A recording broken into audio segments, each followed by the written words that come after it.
see that students somewhere need a lot of guidance and support, and there's a lot of questions regarding research, and as research is becoming more and more important in the pedagogy, it is a very important thing to talk about and kind of delve deep into. So that was the whole idea behind this webinar. And thank you, Dr. Sameer, for joining us. He's an expert in this area.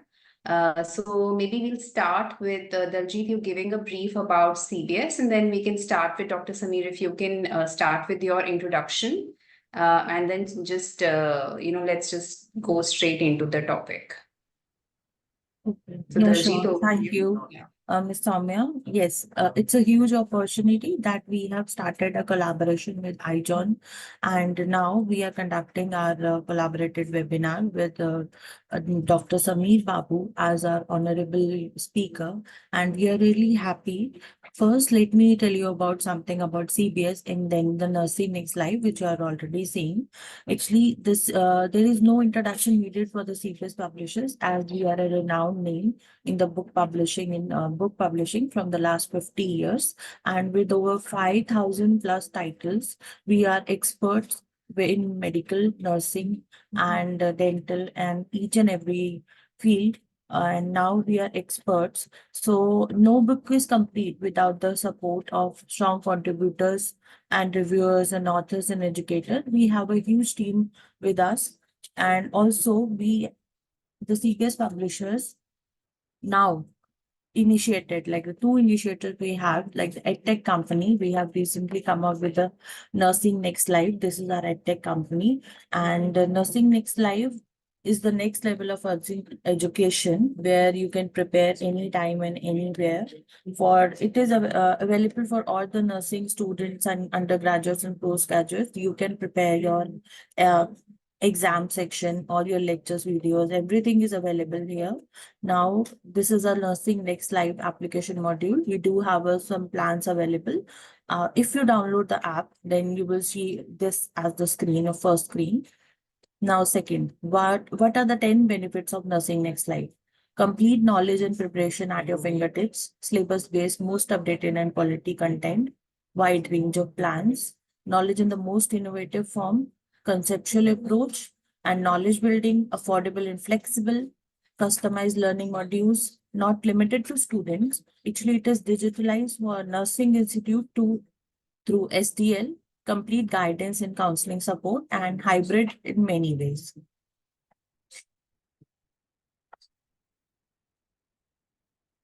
Yeah, I think Daljit, we lost Yes. you in the yeah. Okay. Now is it okay? Yeah, it's fine now. Yeah, sure. So we have completed over, these are our mastermind faculties, and some renowned names are there, and they will teach you and guide you throughout the process till you achieve your dream and success. And we have 1.5 lakh plus downloads in the last year till now. These are our rank holders.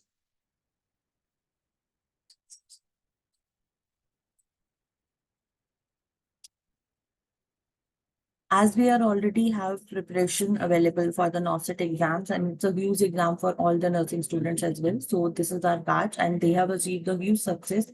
And most of our rank holders is from the Nursing Next Live only.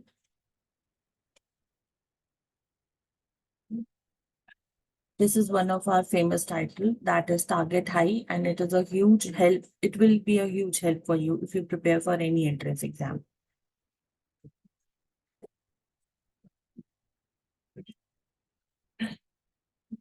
This is Target High Digital Pro. Right. From the application, we have given a different section for the Target High only, where all the sections are like access yourself. We have given the previous year papers also, golden points and everything. Some of there are plans till you achieve your dream career, and different plans are there. Like this is the plan 0. Explore and practice like a champ. This is the NOSET plan 5.0. This is the crash course actually.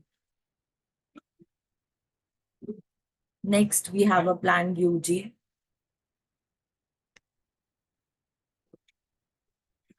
I'm telling you about all the plans. So if you are available and if you want to access, then it will be easier for you to understand the application and to have a great, to achieve your dream, right?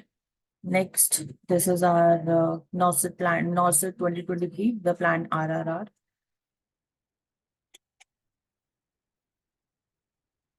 NORCET 6.0. Plan MSc, and it is for the MSc entrance exams. And this is our NNL BSL pack. We will talk it about later also. And the Smart Digital Library, we are giving a free access to that. And these are the 6 amazing features of digital books. What are digital books? That is the books that is available physical, but we have we have given the books digital content in our application also.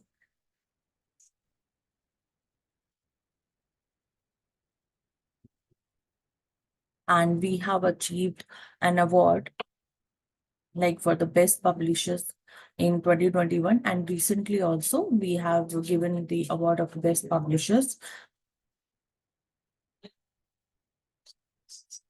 So I request all the students and the educators to download our application and explore it, because we have a different features available with it will help you throughout your process and your journey to achieve your dreams. Thank you so much. And now over to you, Ms. Soumya, so we can start the webinar. And actually, I thank all the participants to be here and hope it will be a fruitful journey. Yeah, thank you so much. Yeah, I think we can start. And just to set a context again, many of the students that have joined are looking at research as a career option or are currently doing research. They are PhD candidates. And I believe it would be helpful for all of us to understand, what exactly are the best practices when it comes to research, since, this is something that we all have to do, whether or not we are researchers or not, given the importance of it now in the educational pedagogy. So the way we'll conduct it is we'll have the session, we'll maybe do a little break around 11:30 or so, maybe a 10-15 minute break. And then from then to about 1:30 or so, we'll have session. And 1:30 to 2, we'll have the Q&A. So we have received, while you all were registering, you had put in some of the questions. So we'll go over those. Or, you can put your questions in the chat box, or even text them to me, whatever is convenient to you.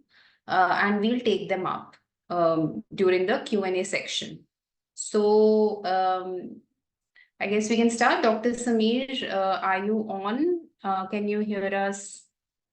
Yes, ma'am. Yes, ma'am. I'm here. Okay, great. So maybe you can start with a brief introduction about yourself, and then we can let's go straight into the topic. Yes, ma'am. Thank you. Good morning, everyone. Shall we begin? Yes, let's go. All right. All right. I'm Dr. Samir Babu. Currently, I'm an associate professor in the Department of Educational Studies of Jamia Millia Islamia. It is in Delhi.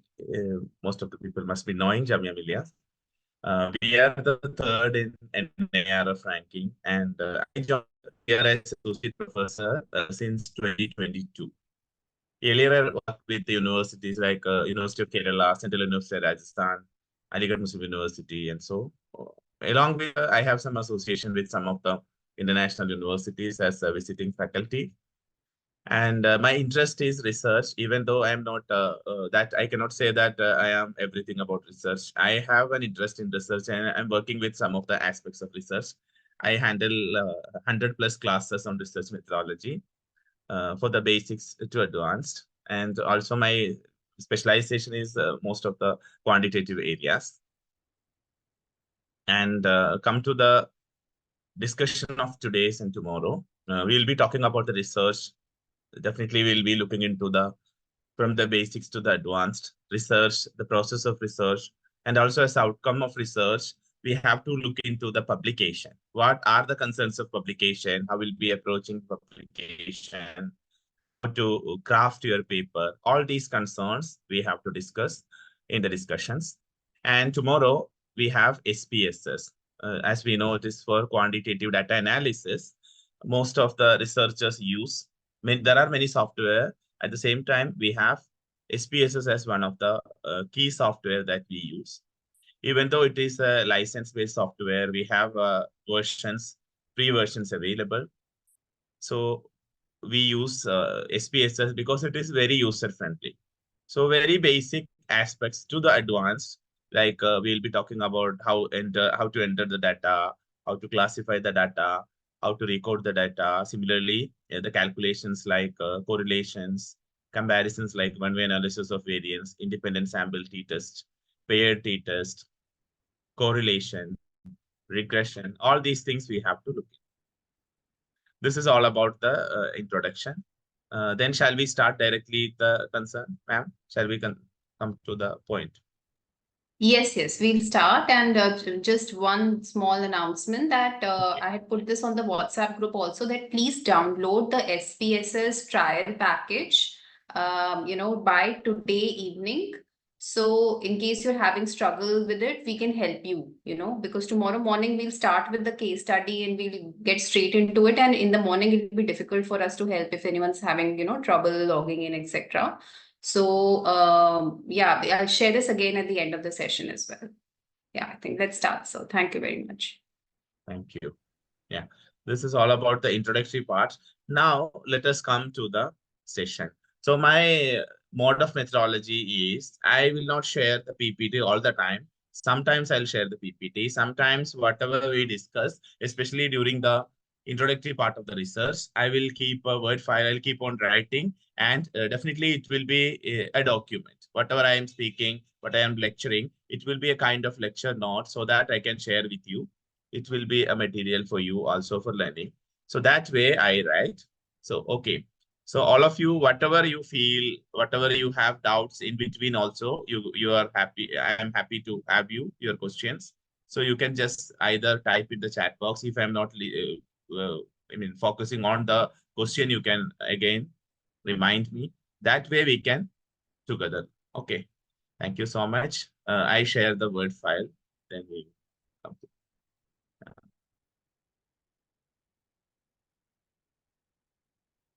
So,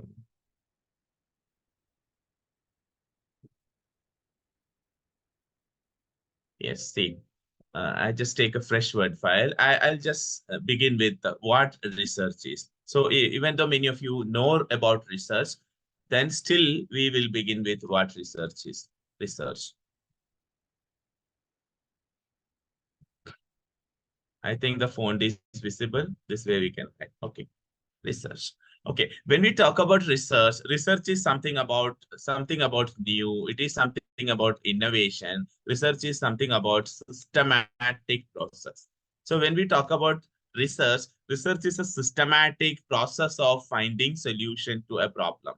Whatever we have a problem in academics, whatever we have a problem in society, we can find out its solution through a systematic way. It is a methodic way, and that process is known as research. It is not a problem solving. It is not simply a problem solving. We cannot say that it is a problem solving. It requires a significant and what we call it as a systematic approach to solve it. There should be some methodology. So we call it as it is methodical. The research is methodical in nature. It requires some method to look into the problem, whether it is qualitative, can we go for a quantitative, whether it is a case study, is it possible to have it in an experimental study. So whatever it is, we have to follow a method. It is not simply a problem solving. It is more than an analytical study.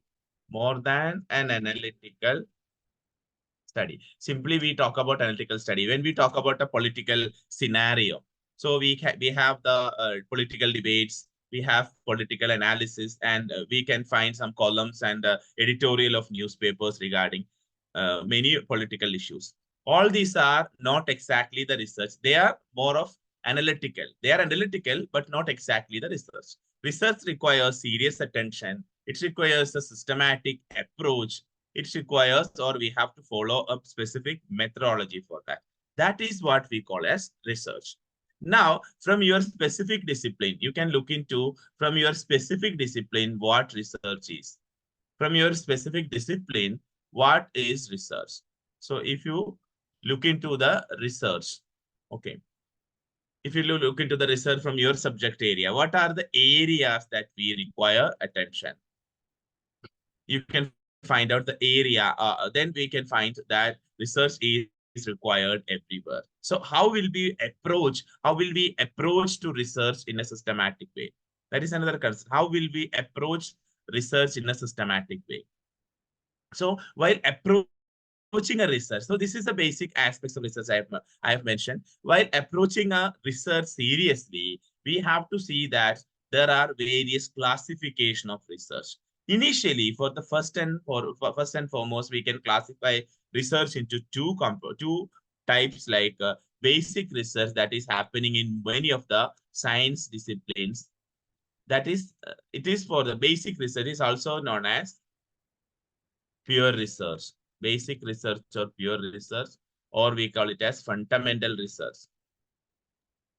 Sorry to interrupt, sir. Yeah. I think your screen, we are still watching the crafting research proposal screen. Oh, I'm so sorry. So, Okay. yeah, maybe if you can share your entire screen, then, you know, as you switch Alright. back and forth, then it will be okay. Yeah. I think now I have stopped the screen sharing. Yeah, and then when you share screen again, instead of sharing a document, you can share the entire screen. Then as Entire screen wala, I couldn't find the entire screen button here. Okay. We have advanced, basic, and files. I got it. Then I see. Okay, maybe that's not there. So then, okay, then maybe just share the I don't know what document. happened. Okay, I was searching for that. Then now it's okay. I'll share the specific file. I don't know. Yeah. Generally, it finds, but it Yeah. is not. I don't know what is happening. Anyway, it's okay. I can share that. This now it has come now. Yeah, now it's fine. Yeah. Okay. Now if anyone can't see, then just put it in the chat box if anyone can't see the screen. Yes. Yeah, see, so basic research it is also known as pure research and fundamental research. Here, actually, what we are doing is we are advancing the theory. It is advancing the theory building research or theory development research, knowledge development research. Such kind of researches are known as basic research that is happening, but it is not very common among the community of researchers because it is a very high-end research. It is known as basic research that we are developing theories or updating the knowledge with more findings. That is basic research. So generally we do the applied research. Applied research is the research that we are learning the theories, we are understanding the theories and applying it into a real situation. For example, in nursing profession, you have seen that some interventions are available and it is proven. Successfully proven interventions. You can see that for example, some pediatric nursing, some interventions are proven as successful for managing the kids. So if it is the pediatric nursing intervention, and some of the professors from America, they have researched on it and they have proven that this strategy is effective in managing certain kind of diseases, and you can use these kind of techniques to manage the kids in hospitals. So if this is a kind of intervention in pediatric nursing is available and you find that, okay, whether such kind of intervention is all right for me to manage the kids in the hospital. As a pediatric nursing professional, in my research, can I use it? Whether it is successful in an Indian context. In such a case, we are going for an applied research. So we have a theoretical framework. What it is, we have the description about it. And now we are experimenting on it. That is actually what we call it as applied research. in my discipline, I am from social science discipline, I am from education. So suppose in my discipline, somebody mentioned that a teaching method X is suitable for mathematics and it makes division easier. For example, students are not getting the division. Division is one of the complex skills that especially the early childhood children, when they are learning, they got some confusions when we teach division to them. It is a complex task considered as relatively complex when we take the addition, subtraction, multiplication. Division is relatively complex because all the other skills of mathematics, all the other components like addition, subtraction, multiplication, these are related with the division. So it is much complicated. So a slow learner may not be able to easily learn division in 1 or 2 classes. So as a mathematics teacher, you identified that some platforms have introduced a teaching method, so-called teaching method. I mentioned it as X. The teaching method is successful for learning division easily. They have some strategies. They are talking about some tips. They are talking about some exercises that can be given to the students. So considering these as a successful strategy, I, as a mathematics teacher, started applying the specific technique X in my classroom. And I will look into whether my students are learning easily. So that is an experimentation I am trying with. So that kind of method is also known as applied research. This is applied research. Already available researchers we are looking into and we are working on that. Okay. Now another one is action research. Another one is action research. If it is action research or the concern of, we have seen pure, applied and action research. These are the 3 categorization. So in the action research, what we are doing is, it is actually by the professionals. It is by the professionals. Action research is by the professionals.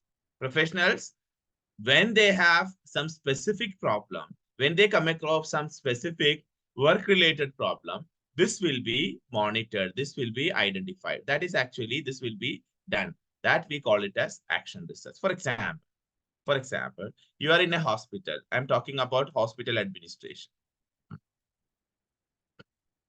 Hospital administration. So in the hospital administration department, you are doing work on that. You are a professional of hospital administration. So you find out that when a death case comes in a hospital, there are crowds in the reception area, in the waiting area. Everywhere it is crowded and it will be affecting all the time it disturbs the day-to-day business of the hospital. So as an action research, as an action research, the health professional, hospital administrator can take how can I do that? How can I do manage such kind of thing? So it is an urgent basis we have to do. Every day death cases are coming. One or the other person is dying in the hospital due to one or the other reasons. So how can I manage the crowd in the lobby or crowd in the reception area? So I can work with the professionals, I can with the various departments and find out the way possible to tackle this kind of issue. One thing, an example, I just give you an example. Another, I can tell you that the target in the specific group, target, suppose I am a production unit. I have a production unit. I am an engineer. I have a production unit. In my production unit, generally, washing machines are being produced. Washing machines, generally, in a month, washing machines, 100 units are being produced in a month. So this is the target generally. This is the general, in a month, 100 units being produced. Now, these days, last 4 months, I, as a manager, I have noticed that it is 80 to 85. The employees produce to 80 to 85 only. So generally it was 100 and 100 plus. Now for the last 4 months, it is 80 to 85. It is a serious matter. So I have to identify the reason behind it. It is action oriented. Problem should be rectified. It should be solved immediately. That is why we call it as action research. Action is required immediately. So here, as an administrator, as a manager of a production unit, I have to identify, because it is about profit and loss. I'll be loss, I'll be company in loss. So I have to identify the reason behind it. To find out the reason behind it, I can conduct a it is a mini research.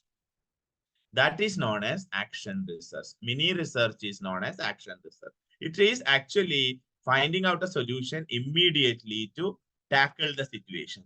In the other researches, it may take 1 year or 2 years, but this has to be, action research has to be found out, or we have to find the reason behind it in a couple of weeks or so, in a month maximum, because it requires it requires small sample.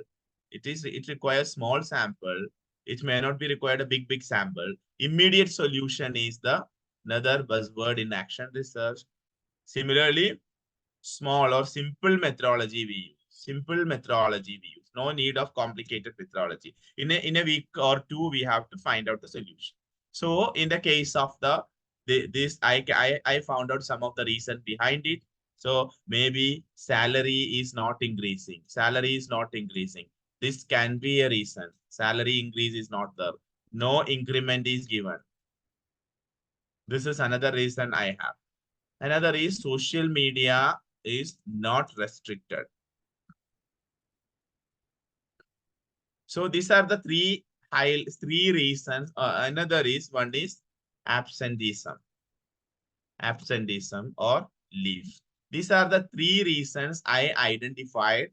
There are chances of these reasons for the reduction in the production of washing machine. So I can identify which one is. So I can conduct some of the interviews with people. I can observe them, what is actually happening. So earlier I doubt that it was about salary and increment.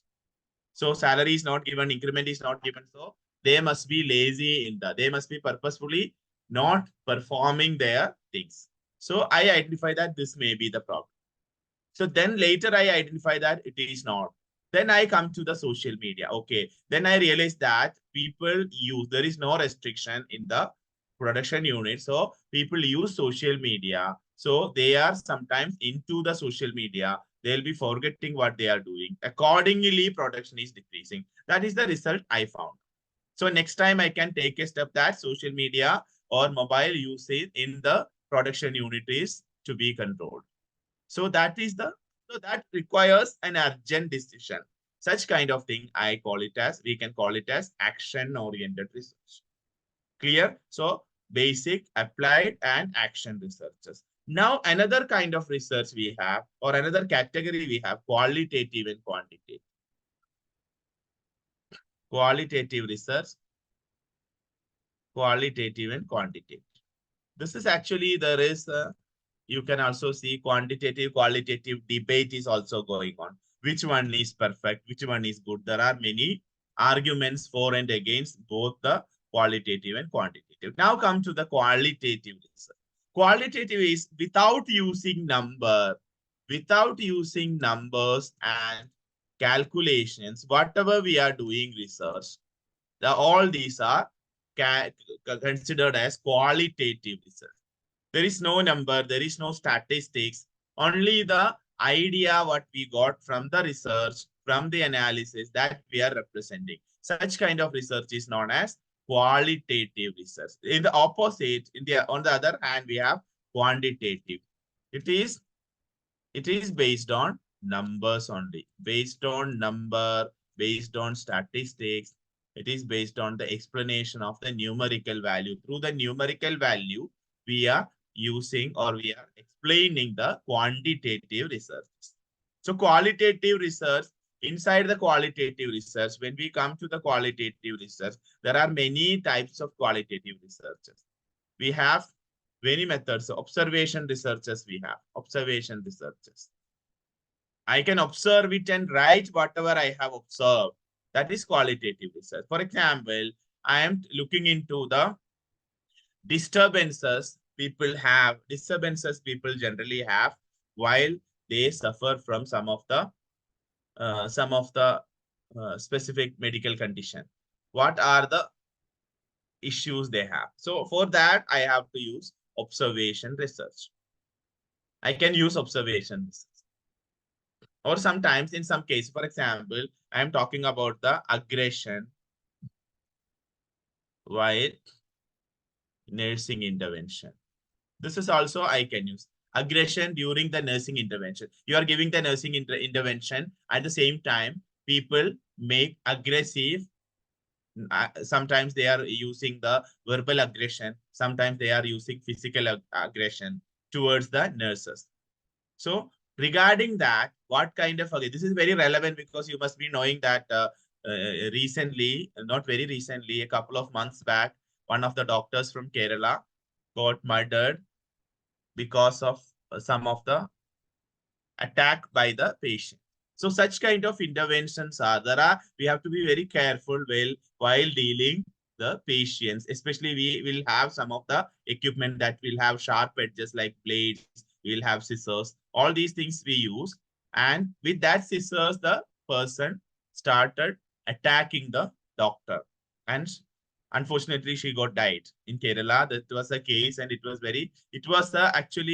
an aggressor. He was a criminal, and he was taken to the hospital. And during the medical things, during the nurse's care, it was happened that he took the scissors and attacked the doctor.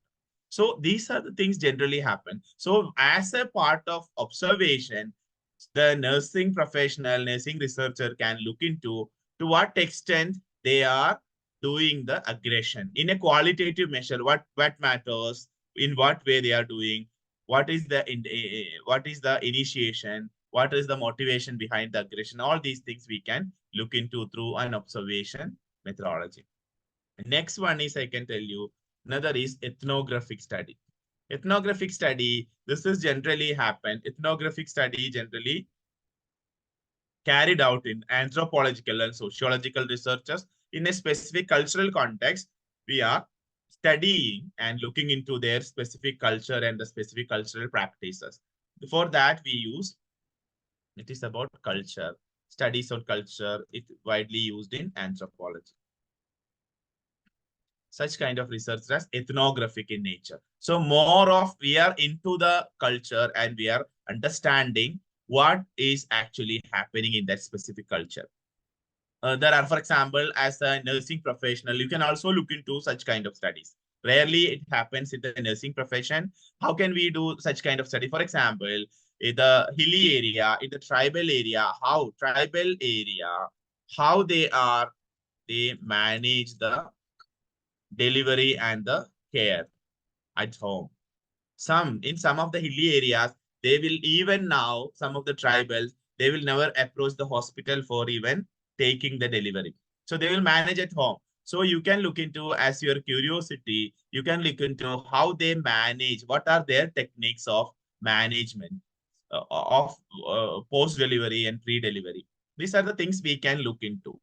So here concern is that as an ethnographic researcher, your identity will be revealed among the people, and you have to take an entry into the culture. It is not easy to, as all of a sudden you go, okay, I have to see the delivery. They will not allow you. So you have to take the legal formalities. You have to consult with the people. You have to be a part of that. Generally, ethnographic researchers they are coming to the community and staying there for long period, and then they will research on that.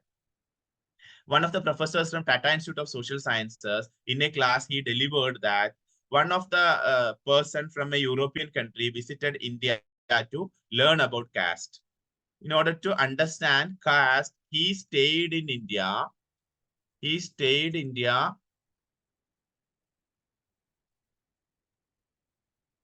For 12 years.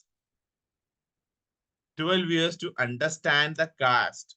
And what is identified? See the intensive nature of his observation. He identified that even in the cow dung, we have caste. Use of the products. Use of the products. Cow dung we use for various purposes in India. Cow dung, you must be knowing the cow dung. So that we use for various purposes. Use of cow dung or the products. So cow dung we use for fuel. So sometimes we use for the fuel. So for the fuel, cow dung is being used. But even in the use of cow dung, we have caste system.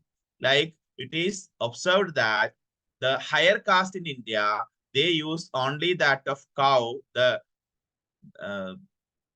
of cow, and the other group, only the lower caste, they are using that of buffaloes. So see the intensive observation of such kind of caste system we have everywhere. It is very clear for Indians that in every component we use. Recently, I heard from another professor that caste system people practice even in the intake of meals also. If kachodi, I heard that. I don't know whether it is right or wrong. Whatever I have observed, I have heard from the mouth of a professor of our university. I came to know that it is happening in terms of caste. He mentioned that if a laddu and kachodi is served to a higher caste, I heard so, the Brahmins, they will take all the time laddu for the first time. It is also it's an observation. I heard that it is a caste, it's a caste practice. But if it is to a lower caste, even though we are not in a position to discuss the caste, and I don't believe in such kind of stratification, we are totally against it still. Those who are the lower caste, they may go for the kachodi first. I heard so. I don't know whether it is. He observed and he suggested, he mentioned his findings of the research. So these kind of things to get, we need ethnographic research. Intensive research is required. So that is ethnography. For such kind of examples, I give you to understand the intensive nature of ethnography. Next one is grounded theory. In the grounded theory, what we are doing is we are developing theory based on the ground realities. For example, you have some social theory. Now we are talking about the politics. So how the politics, what kind of democracy we have in India. So if you talk about, it is not the democracy that we are practicing a couple of years back or during the independence, the democracy that we were having, it is not the democracy that we have in India now. Suppose a political scientist identify that this democracy is changed in its attributes and patterns. So if a political scientist mentioned that it is changed, he or she has to prove what kind of practice, what kind of democracy we have. So from the available theory of democracy, from the theories of democracy that is already practiced, that is already proven, the researcher develops a new based on field research, based on focus group discussions, based on interviews, based on observations. All these we are taking, and accordingly we are finalizing. The researcher finalizes a theory. That is, we call it as grounded theory. So in order to develop a theory, in order to test a theory, we can use grounded theory. That is also a qualitative methodology. Of course, we have case study. In the medical professions, paramedical profession, we have case study. Understanding a unit, understanding a group, understanding a specific disease, and identify the features, because through the other methodologies, it is not possible to identify. It requires intensive care and attention. That is actually called it as case. A case is a group, either a group or institution or an individual who requires intensive care and attention to understand the case. That is known as in a case study. So in the case study, intensive attention is required. It is not the surface level. So in such a case, we are identifying the specific case and looking into to what extent it is being taken care of. then all the aspects through taking the case history. So a person is coming to you as a patient. So you will take generally the case study is happening in an ICU. For example, we are talking about ICU. A patient is he came with in coma, or he is admitted to the hospital with some cardiac problems. So if it is a cardiac problem, generally we consider them as case. Then we are looking into we'll talk about the history, we'll talk about the family history, we'll talk about the medical history, we'll talk about the professional history, their professional history. We'll talk about the immediate what happened immediately. All these generally the nurses or the doctors, they will look into all these aspects. So that is actually a case. But as case study as a research, you are talking about cardiac problems after COVID-19. Cardiac problems after COVID-19 among youths. This is your topic, for example. So if this is happening as a medical professional, you can find out, medical researchers, you can find out this as a serious issue. So here you can find out cardiac problems. Your case is youth. You can define youth maybe 20 to 25 only you are taking. 20 to 25, during the age 20 to 25, people coming to your hospital, these will be taken as case. So for example, in a year, you got 5 cases. So you are looking into their history, their medical history, their professional background, their immediate things, whatever their habits, their workout, whether they are working out, the tension, mental stress, all the other measurements related to the medical, like you are taking all the other parameters of blood-related parameters, their blood pressure, whatever it is possible, ECG, EEG, you are going to for the whatever the further analysis is possible, everything you carry out, and finally you find out what are the cases. Such kind of research we can call it as case study, intensively analyzing a case to find out a solution to a problem. That is case study research. So we have seen grounded theory. Another is discourse analysis. Generally, discourse analysis is carried out in social sciences and languages. That is, in languages, from the text or from the expression, from the communication, we find out the culture of a group, a specific group. That is actually discourse. And these are some of the qualitative research, and one more is historical research. In the history, we find out that researches are carried out. So this is also a kind of qualitative study. Now come to the quantitative. You got an idea about it. I've just given a rough idea. Then we will come to the process of research. That is actually the requirement of today. See, the quantitative research. When we look into the quantitative research, we have survey studies, descriptive survey, normative. So we have survey studies. In the survey, what we are doing is, we look into the status. What is the status now? For example, you got a group of patients, they have cardiac problems. Okay. Cardiac problems. So you are looking into, you as a professional, those who are having interest in the mind and psychology. So you can look into the mental health of the people having cardiac arrest. They are mental health people and general well-being. Whether these two are related or not. You are looking into the well-being and mental health of people having cardiac troubles.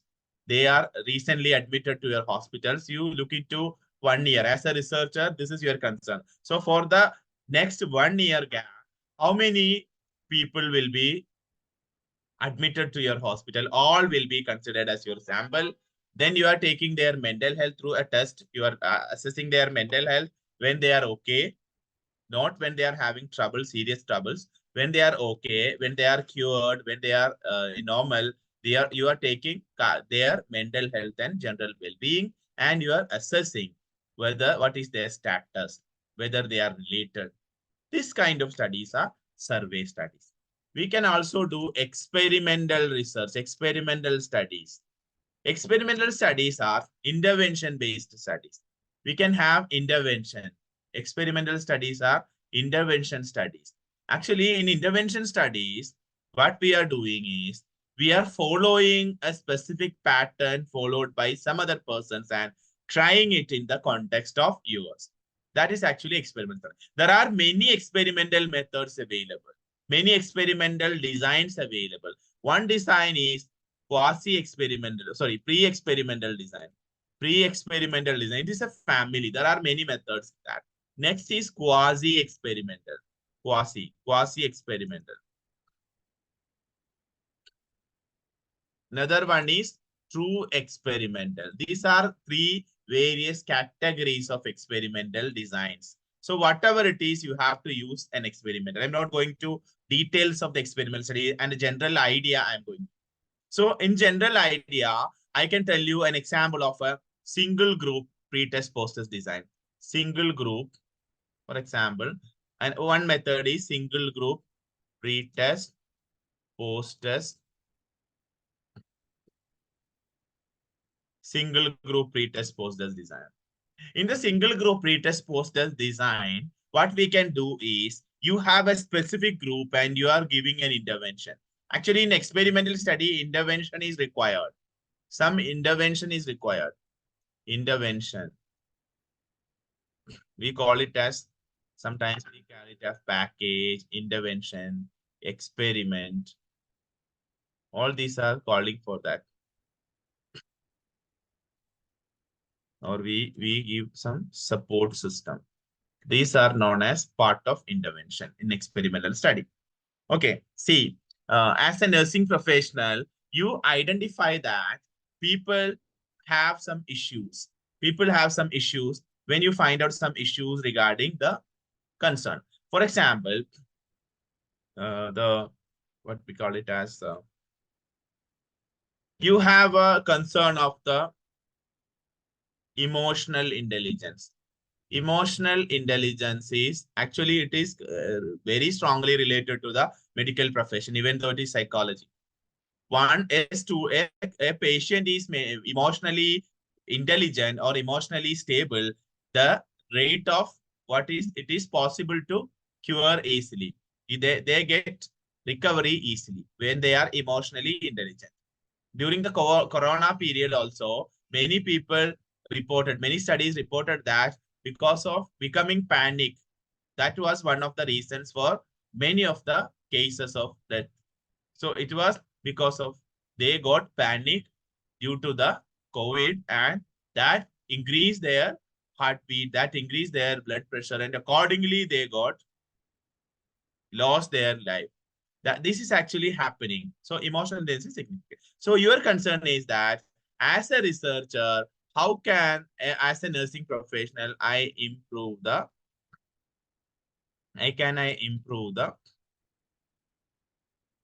so the emotional quotient of patients, and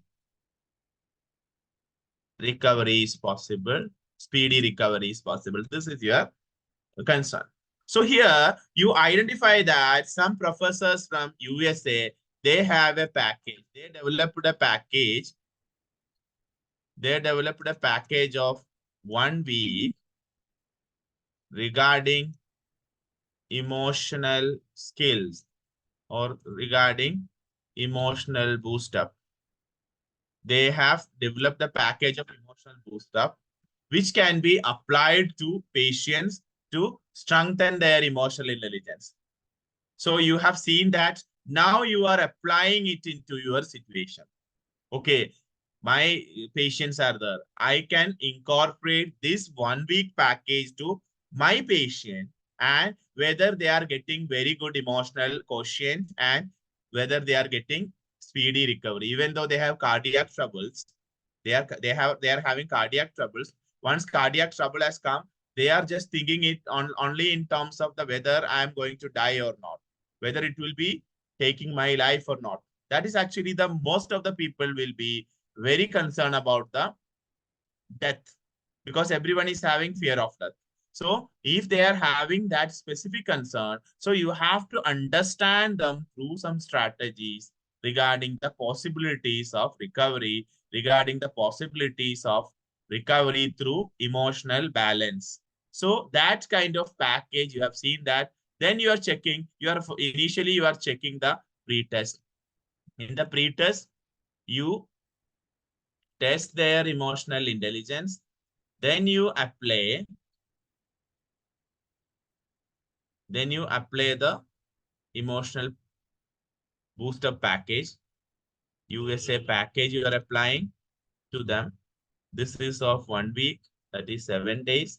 You are applying. Then again, post-test of emotional intelligence. Then we are comparing from the pre-test and post-test. We are comparing both the tests and we look into whether there is a difference or not. If there is a serious difference, their emotional intelligence is improved, we can say that USA-based package is successful. This is actually the experimental method. This is actually the experimental. Now, another one is two-group design also we can do. Two-group design. As a nursing professional, you find out that two groups can be compared, whether I can compare two groups. So as a, for example, as a professional, you find out that there are two techniques of managing people. Two techniques of managing patients. Two techniques of managing patients. So X is a technique in which less care is given. Less care is given, but more independence is given. This is a package. Many people have various packages. Package Y, it has no independency. Extra care is given. So you're checking which package is sufficient or which package is good for patients to recover more. Some of the hospitals and nurses, some of the hospitals and nurses independence. Okay, some of the hospitals and cases nurses, they will never consider the patients as to do their own. They will care everything. If they have to pass urine, they will come and they will take the whatever the bottle, whatever the plate you have for the container of the urine, you are giving to them. Whatever it is possible, if they need water, you will assist them. You will take the glass and you will serve the water for them. So all the care you will give. So here, no independence, extra care is given. So they will be enjoying with your care. Okay, they will say that, okay, nursing care is wonderful.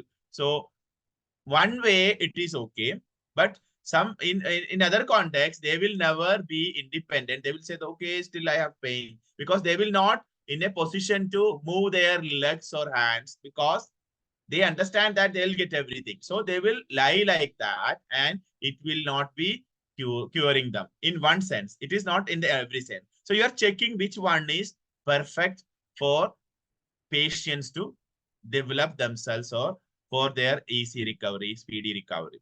Second case is less care is given. I will not give them the urine ball because it is available. So try to get it.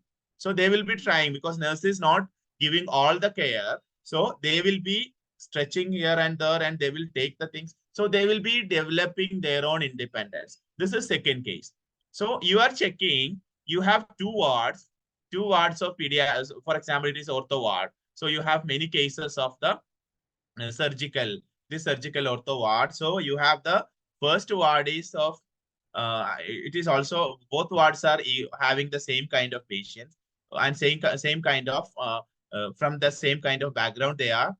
There is no external member is allowed in the ward. Only the nursing care is allowed.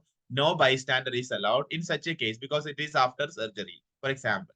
So in both the cases, in the first case, you are giving more independence. The second case, you are giving extra care.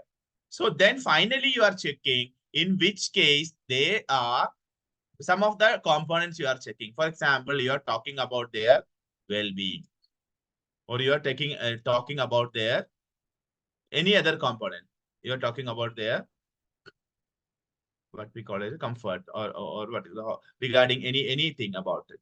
So well-being is one of the examples. So if you're taking a well-being is your concern. So in both cases, you are taking their well-being first, and then you are checking the well-being as a post-test. Which one is successful? So that way, I'm just giving you an example. So in both the ways you can do. This is actually two group design. So two groups will be selected. Both will be treated in using various methodologies, various interventions of same duration. 1 month I have done here with X and 1 month I with the Y. Then which one is successful? That way. So this is an example and it is not exactly a specific package. I gave you some of the dimensions only. In some of the package, there will be more dimension. For example, in the teaching level, I can give you an example. In teaching level, I can give you an example of one class. Suppose I have one class. I'm teaching both the classes. I have pediatric nursing students and also I have the neurological nursing students. They are in the two batches. So the same, they are in 4th semester and they are in 2 batches. So one class I am teaching with lecture method and another class, second class I am teaching with blended learning. In the lecture method, I am just giving them lecture only. In the second method, I have a Google Classroom. I am giving some of the notes in the Google Classroom. I tell them to read it out and come back. I also put some of the video links in the Google Classroom. I also discuss some of the aspects in the classroom after that. Then I check which class is performing better after my intervention. One is normal lecture. So I have to take their test. After that, I give them test to both groups. Which group is performing better? So I'll be going for a comparative t-test. Then t-test will be carried out and I will check which one is performing better. Which method is successful? So then if it is lecture method is okay, we can identify that lecture method is successful or whether blended learning is successful. So as considering the correct procedure of the specific method, we are teaching and identifying which one is perfect. Same content will be taught, same time will be taken, but groups will be different and the methodology will be different. Pedagogic strategy will be different. Then finally, same test will be given. Both will be evaluated. The score will be compared in terms of their achievement. T-test will be carried out. Which group performs better? If blended learning performs better, we can say that blended learning is successful over lecture method. If it is not like that, we can say that both methods are equally successful. There is no significant difference between the group they underwent lecture method and the other group with blended learning. That is actually this is experimental method. Okay, so survey, design, and experimental. Survey and experiment. In survey, the present status will be. Next is correlational. Correlational research is to find out the relationship between 1 and 2. It is the relationship studies. Relationship studies between or among or between 2 or more variables. Between 2 or more variables. For example, number of nurses care, number of nursing care, and the recovery speed. You are correlating it with number of nursing care and recovery speed. Next example, number of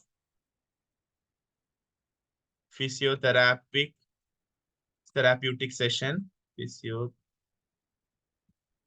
sessions attended and recovery.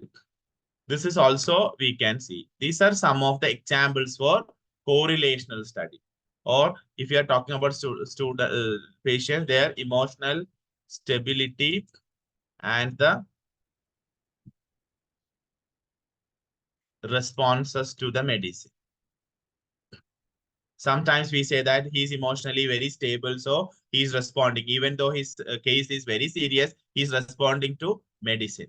He's in chronic condition, critical condition. Still, he or she is responding to the medicine since she has a stability. Especially in the oncological departments, we say that when the patient is more stable, emotionally stable, they will be responsive to the medicines more.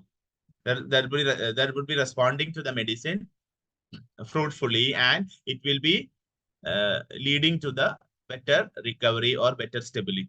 So that we generally talk about these kind of things. In the films also, we can see such kind of dialogues that they are very stable emotionally. So they understand the disease, they understand the issues and priorities. So they are responding it to properly. So their treatment is going well.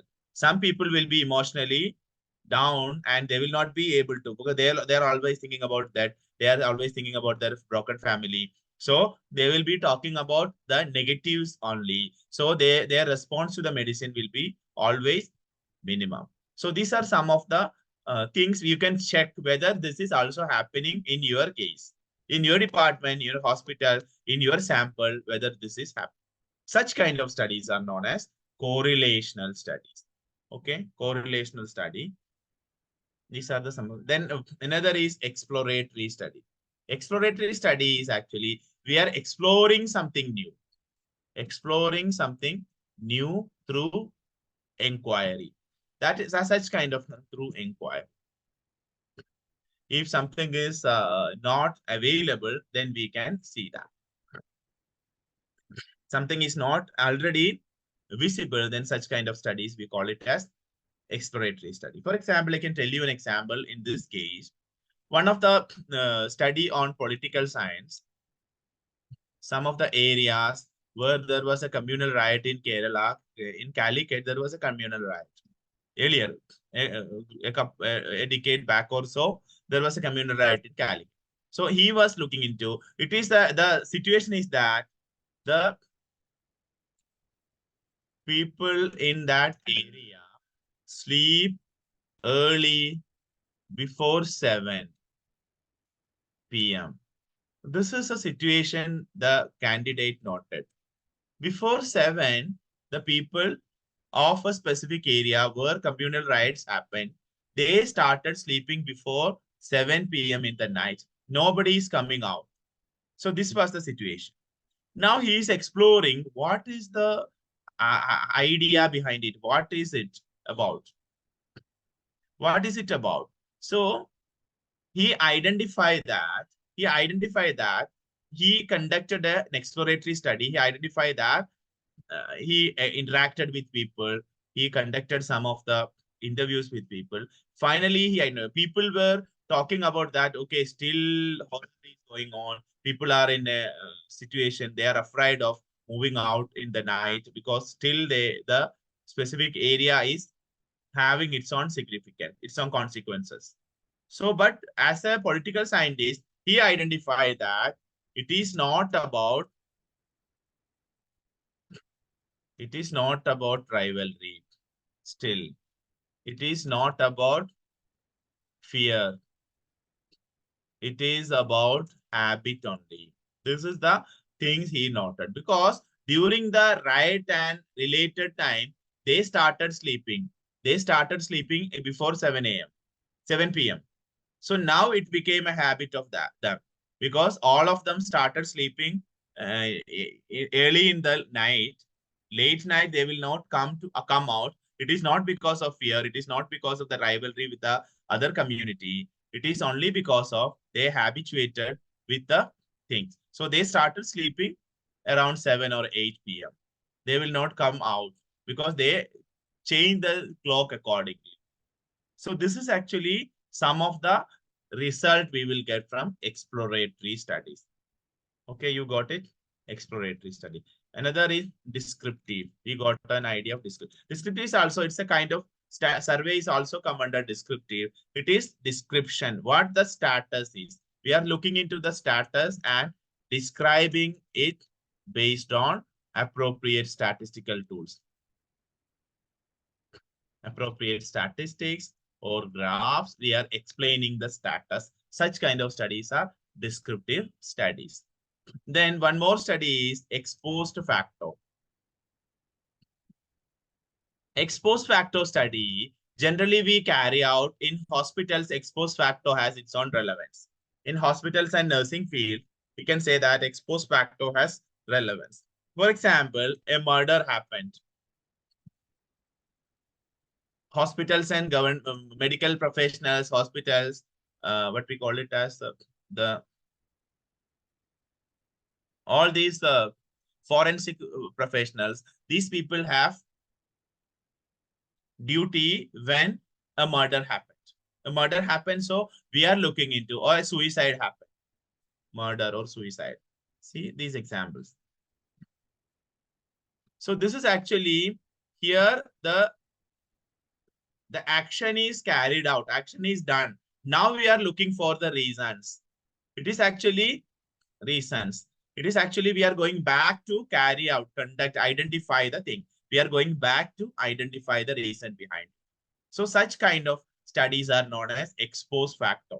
It is opposite of experimental. In experimental, we are giving an intervention and checking what will happen. Now here in exposed factor, something is happened. Now we are going back to identify the reasons. That is exposed factor. A suicide happened. What is the reason? Identify the reasons. So we are taking some of the possibilities. If a suicide, maybe because of the broken affairs. It is because of the broken affairs, breakup, or some because of the pressure, mental pressure, because of the family trouble, whatever it is. So maybe about marital, all these things can, maybe about school related, maybe about the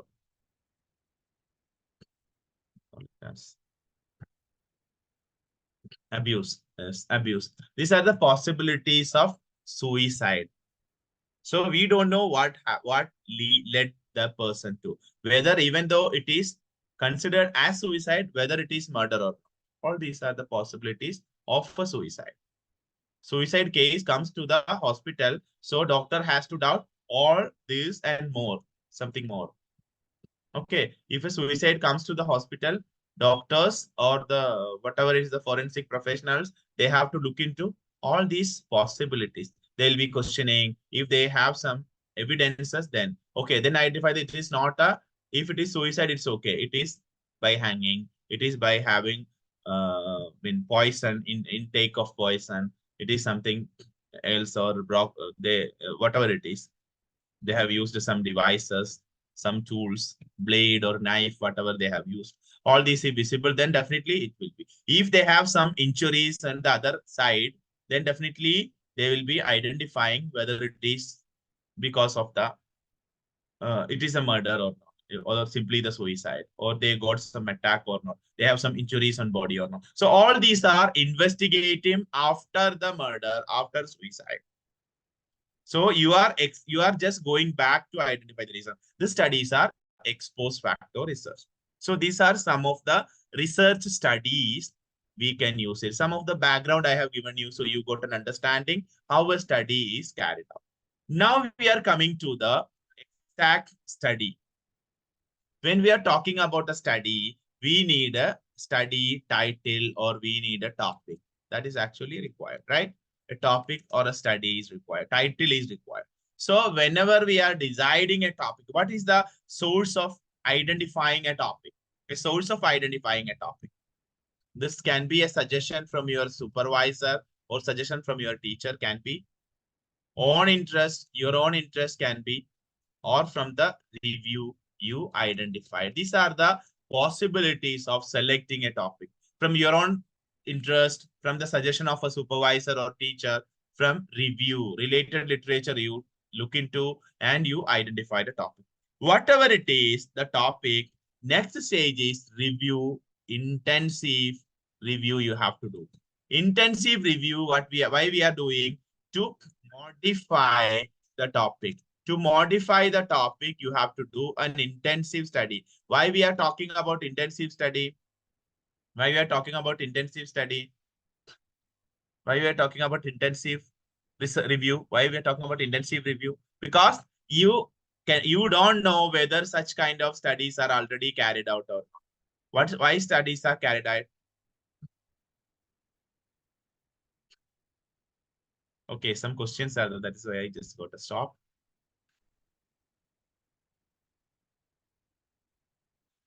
Talking about two-step pre-test and post-test, our culture in nursing field is we need to develop our own package, which may then it is not standardized. It must educational research that we cannot use standardized tool. Okay. Yes, yes. Okay, I got it. So in the case, you can also go for your own intervention because when I was looking into some of the researchers of some of the yeah, centers of Kerala, I identify that there were some people from the medical background they joined. So I have seen that an Ayurvedic doctor, she was doing a research with her own intervention with some of the locally available medicinal plants as a intervention to cure some of the medicines. So some of the diseases they were that is possible, but only thing is that as a part of validation whether it is possible you can go for the ethical guidelines properly. If the institution has an ethical committee, you have to take the consensus, you have to take the approval of the ethical committee, also the immediate supervisors. You can mention that I am using this kind of materials to treat my patient. So this is okay or not. Whether their approval is okay, then you can experiment. Also, the consent of the patient is also very significant because the confidentiality and the ethical guidelines, whatever it is, everything you have to follow. Without consent of the patient, you cannot do anything, even though it is of significance. My voice is not mute. No, I think she's talking about her own Okay. voice. Sridevi, do you want to come up and talk to the professor? Then I can unmute you. Just raise your hand if you want to come up. I unmute you.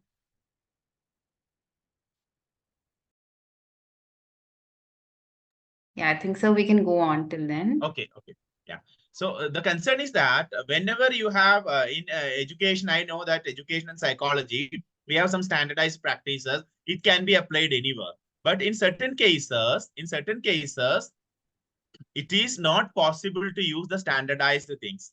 So we need a specific culturally fit or the specific patient specific strategy we may have to apply because a patient may not be similar to the other patient even though the disease is same. They may have the different physical condition, they may have the different kind of history of medical.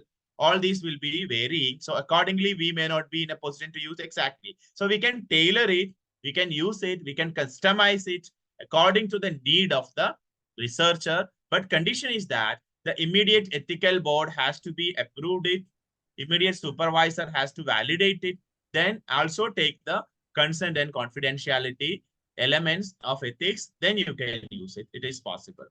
Okay, that is my concern. And further, we can also discuss if you have some other things. So my concern now is about the steps of research. Once you have a topic, you have to go for intensive review to modify the topic because we are not going to take the research as a replication of the existing study. If somebody has already done, then there is no point in carrying out the same research. So we have to go to the intensive review. So all the available journals, all the available books and materials, reports, research report, theses, dissertations, working papers, whatever the available reviews you have to look into, then you can modify and accordingly you can change or alter your methodology, design, sample, etc. Then you can look into, finally, you can finalize the topic. This is the process through the review. Reviews very intensively we have to do. Reviews to be done intensively, then only you will get a clarity of it. You'll get a picture of studies carried out.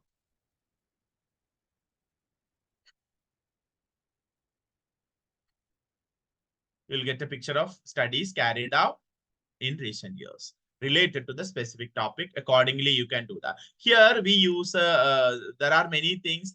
We can go to the, this is one of the things you can follow. Connected papers. You will get the recent reviews. You must be knowing that.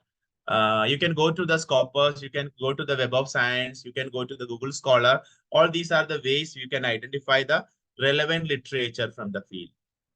If a connected papers, if you go to the connected papers, you can identify what studies are already available in the field. Let me try the connected papers if I get it. So earlier it is free for sometimes, but we have to subscribe if it is, you need constant use, continuous use.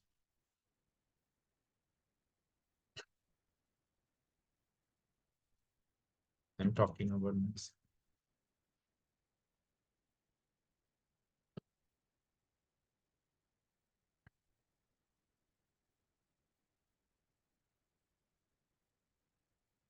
Just let me try it and I'll share it accordingly.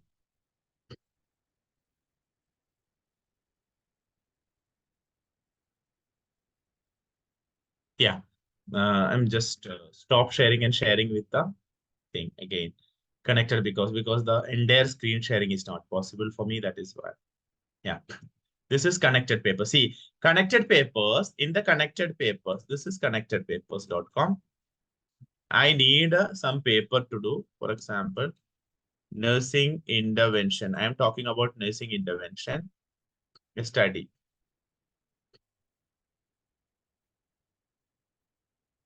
Smoking cessation. Suppose I would like to do nursing intervention for smoking cessation. This is my study, for example. So I will get all the connected papers here. If then I'll get a list also. If I need a list view, this is a connected papers. Actually, you can make it bigger. So you can identify which are the recent works carried out in this area. If you go for a list view, you will get all the papers available from recent. Year-wise, if you classify year-wise, 2019 onwards, how many studies carried out? All the studies, related studies you will get. This is, we can use, if you have a subscribed version, you will get it in detail. So for getting a review done, this is one of the areas we can look into. Okay, connectedpapers.com. So you can see based on the citation also, you can see this is one of the best study, physician advice for smoking cessation. It is one of the, it is the best study carried out because it is having 1,434 citation since 2004. If you are looking into this one, you can look in. Then you can identify what is, how many reference are there. All these things you can identify. Okay. This is all about connected papers. Now, again, I stop share and come to the screen.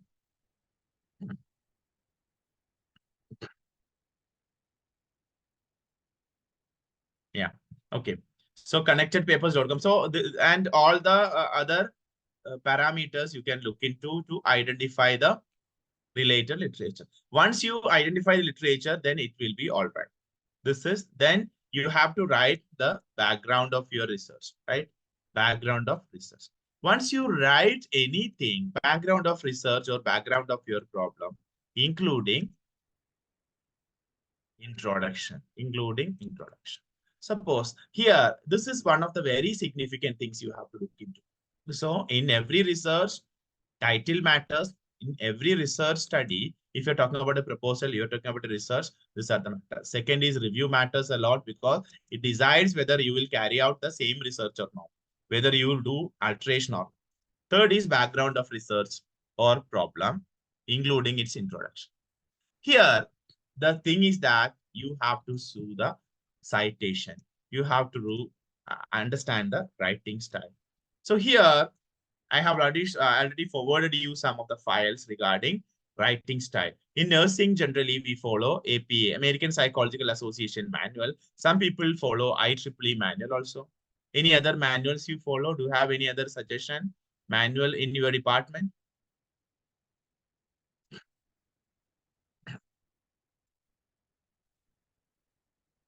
Okay, Asha Kapoor has discussed. Okay, we'll discuss it later. Okay. So my concern is that citation, we have to follow the citation very strictly. So any professional, any researcher, the initial learning should be about citation. We have to learn the citation properly, how to write a paper. Related to citation, there's concerns. There are two types of writing in academics. One is direct quotation. You know that direct quotation we can write. Direct quotation should not be more than 10%. Always it should be less than 10% in the entire paper. Less than 10%. Okay. Next is always we have to do paraphrased version. Paraphrased. This is also paraphrased version. Also we have to do rest of the thing we have to do paraphrased. In both the cases, both direct quotation and paraphrased version, we have two things: narrative citation and parenthetical citation. Parenthetical citation. Parenthetical citation. Sorry.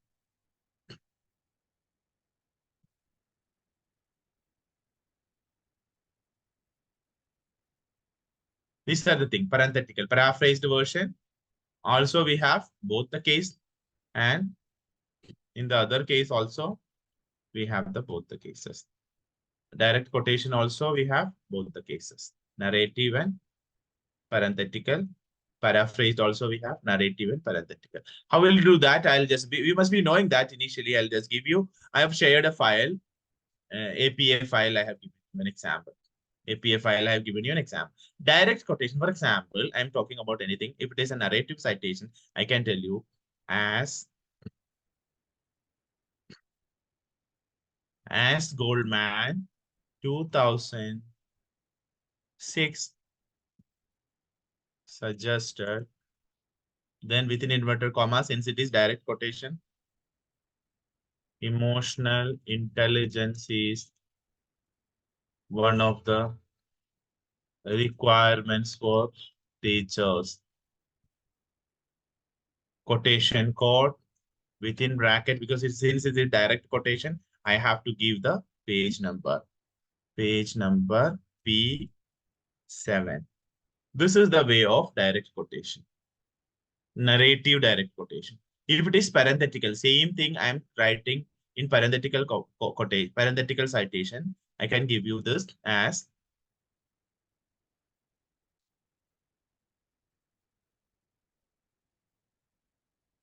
for example, I can write anyway. It is visible that then I am taking the quotation. Emotional intelligence is, this is the quotation I'm taking. Because since it is direct quotation, I have to look into the quotation as such. Teachers. But the name and year both will be in parenthesis, in bracket. That is parenthetical. Goldman, comma 2006. Since it is quotation, page number is also given. This is parenthetical citation of direct quotation. This is narrative citation of direct quotation. In paraphrased also, paraphrase means the same thing. Same thing. I am just paraphrasing it in my own language. Anything I can do. It is not, it doesn't mean that you are changing one or two words. That is not actually the paraphrased version. You can change it entirely in a different way. So I'm writing it in a different way here. Narrative citation. As in direct quotation, quotation mark and page number is required. In a paraphrase, it is not required. Why page number is not required? Because while going through the page number, you will not get the exact thing. That is why there is no need. Okay. Goldman, only 2006. I am writing in bracket. As gold, no quotation. As Goldman mentioned, teachers as social engineers need to be more emotionally mature in their interaction pattern. So this is I am writing. This is the paraphrased version of and narrative citation. Narrative citation means name of the author will be outside, only the year will be in bracket, and paraphrase. He has mentioned emotional intelligence is one of the requirements for teachers. This is his concern. This is his quotation. Reading this quotation, I am making it as a paraphrased version. What I have mentioned, teachers as social engineers. See, compare the two sentences, how I paraphrase. This is the original text I read. Emotional intelligence is one of the requirements for teachers. What I have written here, teachers as social engineers need to be more emotionally mature in their interaction pattern.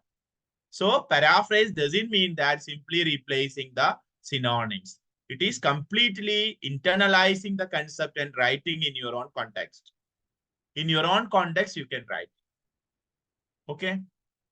In parenthetical situation, a parenthetical citation, what happens is, in this situation, whatever it is, that will be in bracket. So here I'm again paraphrasing it in another way.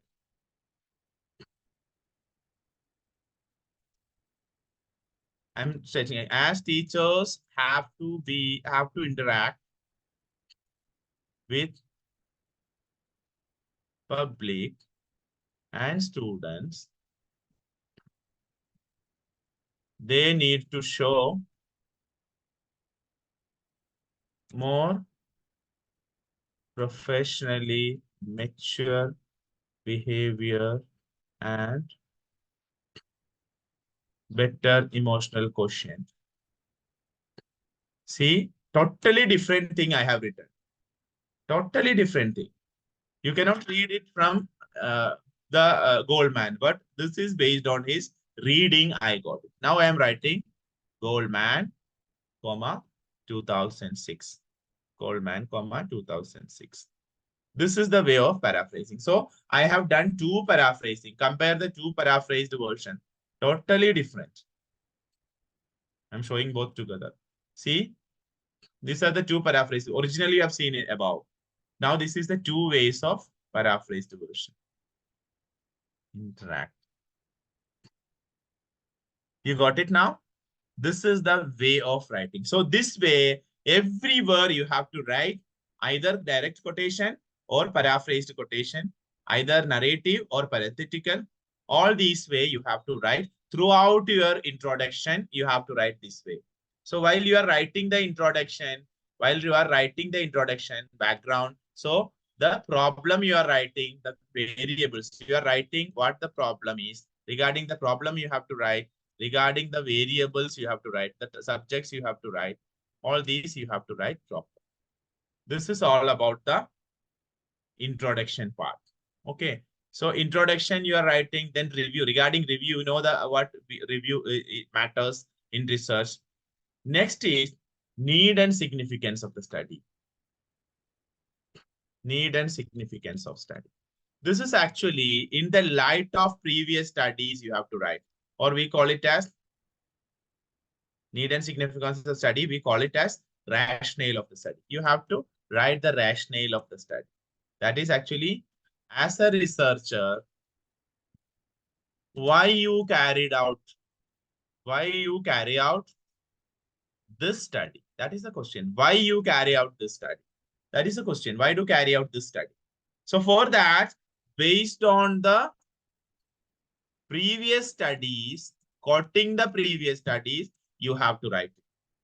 Based on considering the previous studies, you have to do that. So in the need and significance, it should not be simply the writing of a story or narration. It should be based on the previous studies. You have to write 2-3 pages regarding why you have selected this. After that, we are writing statement of the problem, right? After we are writing the statement of the problem, we are writing the statement of the problem. After need and significance, we are going to the statement of the problem. Explain what you are going to do, right? That is statement of the problem. What you are going to do. This is actually the statement of the problem. What you are going to do, you are explaining through statement of the problem. Next point in a research will be definition of terms. Definition of terms, most probably definition, operational definition of terms. That is self-explanatory. You have to define it properly. Then you are coming to the objectives, of research, coming to the hypothesis of research, hypothesis of research, that is also required, hypothesis of research. We have to follow the hypothesis of research.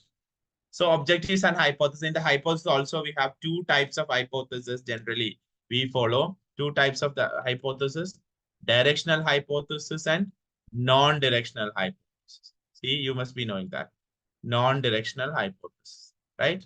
Directional hypothesis is, it gives you the direction. Like there is a significant relationship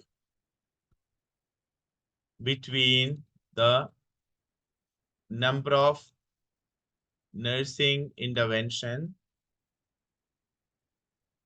and the speed of recovery.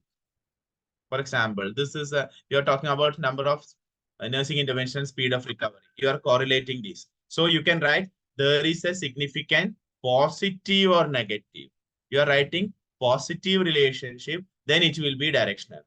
For example, you are writing, you don't know whether it is positive or negative. You are simply writing there is a significant relationship. You are not writing positive. Then it is called as non-directional. Non-directional. So this is the way of writing hypothesis. There are two hypotheses. In the directional hypothesis, the direction is very clear. In non-directional hypothesis, direction is not clear. Okay. Another way I can give you, patient groups followed intervention X performs better than the group with the group with intervention Y. They perform, patient groups followed with an intervention X perform better than the group with intervention Y. So here it is mentioned that first group performs better. They perform better. That is actually the way you have writing. That is directional, because you mentioned that first group is performing better. In second way, patient groups that followed X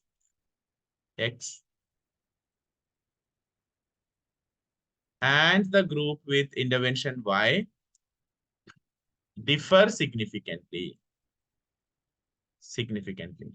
Differ significantly in their performance.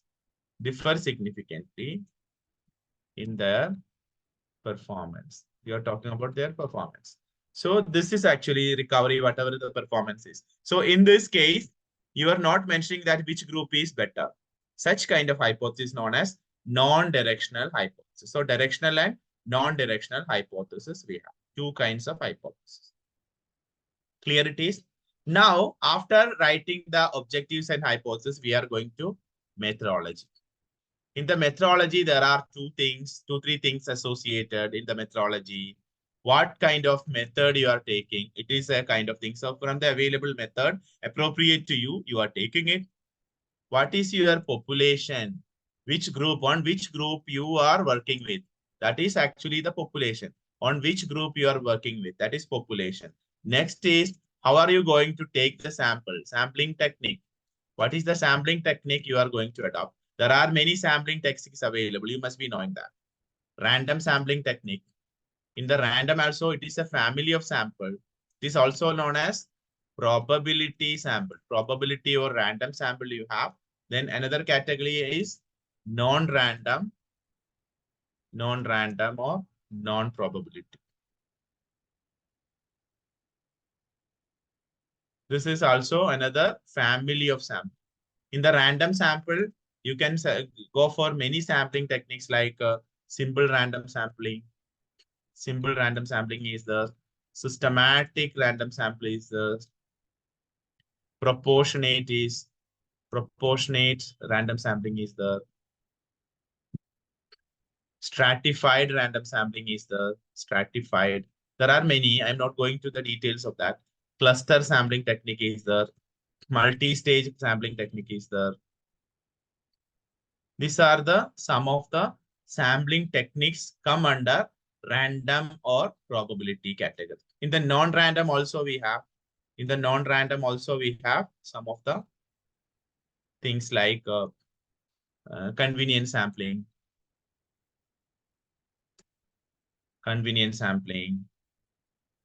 purposive sampling we have, quota sample we have, snowball sampling we have. All these are some of the sampling techniques we have in the non-random families of sampling. So whatever the way you have, accordingly you are deciding the sampling technique and go. Then you are talking about your sample or participant. Their details you have to mention, their category, their age, their classification, status, history of medical, all the things you have to mention. That is about sample. Then you are talking about tools of research, whether you are using any test, whether you're using any scale, whether you are using any tool or devices or software or whatever it is, devices, any devices you are using. Sometimes you are writing any databases that you have to mention. Then some of the procedures you are doing in medical professional, we use some of the procedures, all the procedures you have to mention.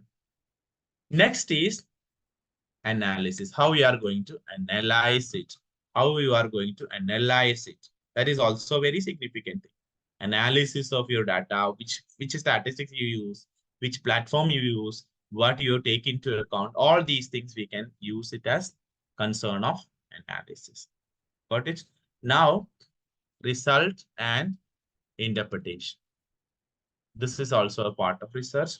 After getting your result and interpretation, you have to discuss in the light of discussion of result, in the light of previous studies, considering the previous result of previous studies.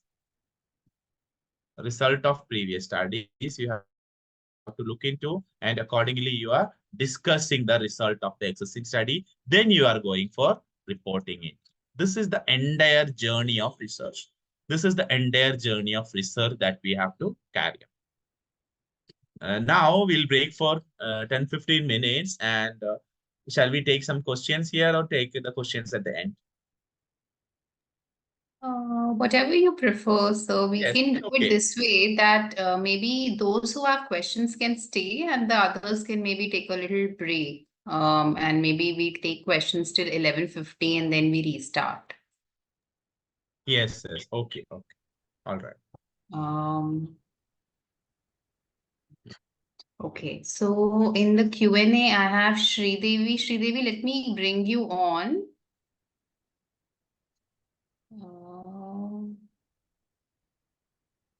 Yes, ethical guidelines and based on AI. So far, I have not seen anything. In some of the countries like Japan, Vietnam, there are some guidelines regarding AI, use of AI in teaching research. But in India, so far, it is not developed. In the medical profession, exactly, I don't know what they have. But in the social sciences, so far, we don't have any guidelines. But mainly, we don't prefer to have the content exactly from AI for the research purposes. But exactly as a research supervisor, I can understand that AI, especially the ChatGPT, is a wonderful platform for writing the statements. For example, you are developing a scale on emotional intelligence. You are developing a scale on social skills, or you are talking about mental health. So based on the parameters, if you are thinking and writing the scales, I can guarantee that ChatGPT will be giving you 100% better results than that you think. Because you can think in your own, because as a human has a human beings and human brains has its own limitations. We will be thinking the limited sphere. We'll have a few responses, but ChatGPT can give you hundreds of statements regarding that. So from the given the responses of ChatGPT, you can take some of the responses that can be given, that can be taken. As such, some of the tools for analysis, generating data, these are not ethical. And as of now, in my limited knowledge, there is no guideline as such regarding the use of that. Yeah. Yeah, what we've read in best practices is that to not use ChatGPT for research or analysis as such, but more for, maybe improving the narrative.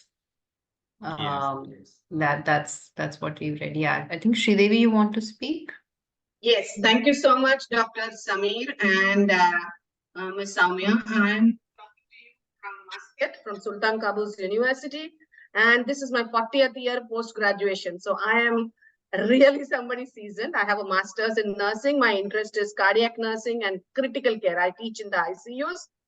And I have a few things to ask as well as to remark. I'm here since 20 years, but I have been previously 20 years in India. Now, as far as research in nursing goes in India, I mean, yesterday I was talking to a very, very senior nursing advisor.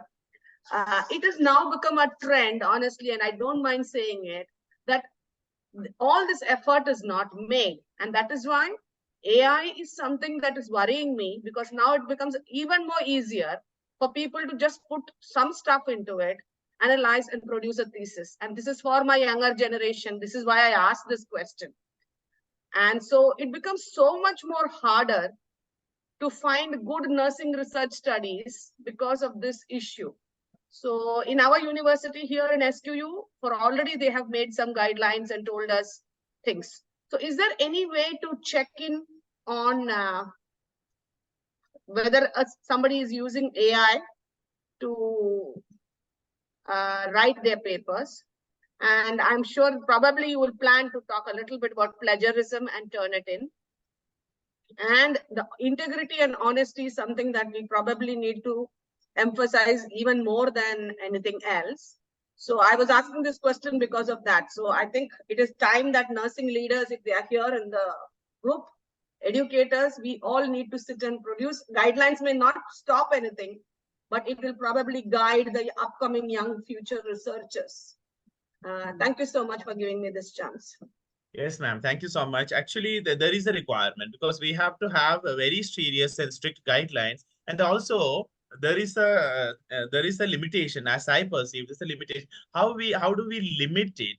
ChatGPT or some of the AI tools, how do we limit it to a great extent? That is also a question. How can we develop it? While going through some of the guidelines of Japan or Vietnam, one of my students is working on ChatGPT and the use of it in the teacher education. It's just a survey study for her master's. So based on that, I have looked into some of the aspects. So it is, to a great extent, it is very difficult to find out the viable solution for how to use it. And also, of course, regarding some of the reporting stage, while you are writing it, while you're writing your paper, there are some mechanism in plagiarism checkers, whether it is AI generated content or not. But exactly, people what do is they are taking AI generated content, then again they are using some of the software like paraphrasers, like what we call it as Quillbot and such kind of paraphrases, JSRAI, all these things we use. And accordingly, again, also those who are very smart enough to use the devices and the platforms, they can use anyway. They can use their own strategies to do that. But still, the ethical things that we have to instill, we have to improve the standards of ethics and the virtue of ethics among researchers, then definitely that is the only possibility to do that. But if some people, they are generating the data, they are generating the result using AI, it is very difficult to identify even in some such kind of things. And also a mechanism to evolve is also not an easy job. as I Thank you, Dr. perceive. Samir. I can see Dr. Asuma PV. She is even more senior than me. She's a PhD, and probably she can also throw some light on this matter. And I mean, I'm quite disappointed with what's going on currently. So I'm just making it known because we as nurses also need to speak about it, and senior nurses must speak about it. Yeah, Dr. Asuma, I've given you permission to talk if you want to come on. No, I'm done, but ask Dr. Asuma if she would like to talk. I would like to listen to her views. Yeah. Good morning, everybody. Morning. Actually, now students are using ChatGPT more than anybody else. And even the faculty brings their lesson plans with ChatGPT. That is happening in India also, because now one more thing is that Indian academicians, their language capacity is less compared to other people when they are using English as a second language, though India come as the biggest country where English is speaking or used. But what happens is their language capacity is less in writing and all those things. So ChatGPT is a helpful thing for them.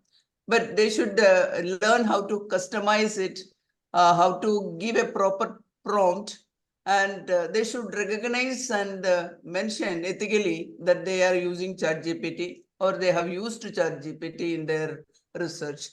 Basically, I want to tell you now to find out whether the researchers are using ChatGPT. There is a way the software have been developed, and in medicine also they use that now. In All India Institute of Medical Sciences in Delhi, they are automating all their records, and there is a software engineer. He is developing that for everybody.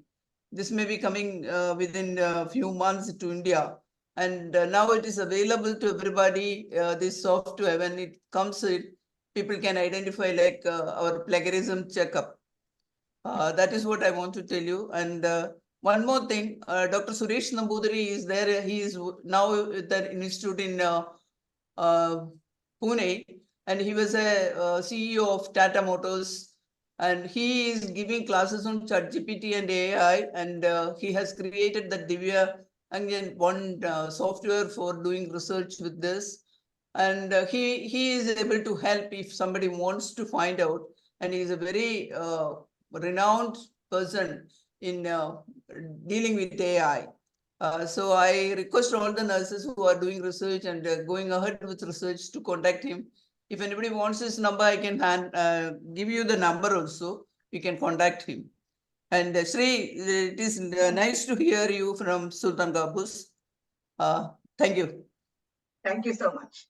Just one thing as a publisher, if I can add that, what we've seen is what's extremely important, and we don't have a culture in India is peer review. And that's where a lot of these problems can be identified and, worked upon. And many times researchers are using this maybe because they don't have the right guidance and they don't have the right, mentorship. And a peer review I see is a process of doing that, rather than just commenting on the validity of the research, etc., but kind of constructively helping the researcher, with cultivating that kind of integrity. Yes, exactly. Thank you so much. Yeah. Thank you. 1 second, one more line, since she's talking about big publishing. Yeah. I have seen textbooks. So publishers also, I have a small word to say. I have seen textbooks, this is long ago, that are published by people like on nursing administration, for example, and not a single reference at the end of the book. So I would also request that this kind of things should not be encouraged just because we want to publish. So there is no need to publish something that is totally plagiarized without even referencing it. And I mean, textbooks are being published like this. So I request, this message should go to everybody. And it's very sad because, everybody's trying to do this left, right, and center. Thank you so much. And that's all. I strongly agree with you, because these days people consider that textbooks, especially in the Indian context, many of the textbooks are totally plagiarized because there is no reference, there is no concern of index citation. as you rightly pointed out, we don't have a peer review culture. Yeah. We don't have a culture of even academic culture. We don't have. We are least bothered about the writing. We are least bothered about the research culture. I don't know why. Always I talk about people, even in the departments. When I was in Kerala University, when I am in even Jamia Millia. So people are not interested even to use the in-text citation, because every sentence they are writing from the other persons and they are not careful about the citing the source. What is the point in that? If you are referring to people, definitely you are liable. You have to write it. You have to write the citation. So this culture we have to Yeah. use. We have to manage it among, even from the undergraduate students onwards. We have to do that, because that is why India is not up to the level in terms of publication, especially in the social sciences. In many fields, we are very far behind the other countries. Even some of the Asian countries, they are producing very good result in publication, indexes, and citation, but we don't have. Especially in the social science, if you take my discipline, education, I can find hardly one or two. Only I can count in hands those who are having very good publication in Scopus, because we don't promote it. We don't have an encouragement to such kind of things. So that is also the requirements. Writing is only with index citation. Writing is only with the proper referencing. And also, as ma'am was explaining about the ChatGPT content by students, we have to give the readings. You have to read this book and come with summary. You have to read it. Instantly ask the question. These kind of things will prevent them to use and rely upon only ChatGPT. Tell them to exactly come up with the references. If they are coming up with you a write-up, let them send you a Google Drive link where they have taken the source. If they are not able to produce the content, we can deny it. This kind of culture we have to incorporate even in the postgraduate department. Definitely, it will be gradually, it will be. I find out that it is because of the researchers, it is because of the heads of the department, because of the curriculum development committee, board of studies, whatever it is. They have to come to with this kind of initiatives. Actually, students are ready to accept anything. Whatever you are directing, they will be ready to give. If you say that today onwards, only the index citation based complete references in API I need, otherwise I will not value. Next day onwards, they will rely upon it. They will continue doing on that. But we are not giving that kind of direction from the department side, from the college side. That is actually the requirements what I did. You have correctly said, Dr. Samir. One more thing I want to add on this: the publishers who are publishing books also have to see that the people who are writing, if they don't have scholarship, they should not publish it. That is very important. Soumya Sharma has said about plagiarism checkup and all those things. I know that CBS is doing it, but no, I have seen in their own books, there are a lot of things have been taken up by people who have written books in CBS even. So this need to be changed. And one more thing, when people are doing research, now we have seen that PhD factories are there in India. They are giving PhD and in order to mask UGC, they say that it is a full-time PhD. They get PhD by paying money. All these are happening in India. So because the promotion criteria for faculty is PhD, so people are going for getting PhD for anyhow they want to get a PhD only. So their quality of doing research is not there. I have seen so many PhD faculty who cannot even say how to write a review literature, or they don't know how to do analysis. I just came into this, I registered for this webinar to find out how it is going on and how the research is going to help us as your topics. This topic is very good, so I thought I'll attend this. These things have to be addressed first, and everybody should be ethical and legal. Then things will become all right. Yes, yes, I totally agree with you, ma'am, because these days the PhD is the most easiest program. Yes. This is the most easiest Yes. program. Anyone get it. Even at least in the postgraduates, even though you are there are non-attending regular programs in many of the North Indian universities are notorious for that. Non-attending regular program. At least they have to go and write the exam. But for PhD, everything is ready-made. You just pay the money, it will be given to you. Even the PPT, it is ready. Only you have to read and present. And the evaluation also, we know that if the basic criteria are fulfilled, definitely basic criteria fulfilled, you will be awarded the PhD. There is no. Thank you so much, Dr. Samir. I'm wanting to tell this because I want the younger generation who is listening to this to know that we are aware. And let me tell you, I am proud of not being a PhD. I'm now 60, but I'm glad that I have good education. It's okay, I don't have a PhD, but rather than do all this, and I don't want a position with this kind of unethical things, and we need to emphasize this ethical aspects. And this is exactly why I am on this webinar. And I'm also looking at statistical information. But what Dr. Asuma said is, it's a real sad state in nursing that we have today. I'm sure it's happening in every other place, but it's worse in nursing. Thank you. Thank Any you, other ma'am. concerns? Maybe Asha Kapoor wants to come on. Asha Kapoor, are you here? If you want to come on, just raise your hand. I'll bring you on. Or maybe Dr. Samir, you can also take a little break. We can Okay. start at 12:05 12. in another 10 minutes. Okay, all right. We can start again and then we'll do the next Q&A at the end of the webinar. So maybe Asha Kapoor can come on then. All right. Thank you, everybody. We'll see you at 12:05, so 10 minutes from now. Thank you. Thank you.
Shall we start again?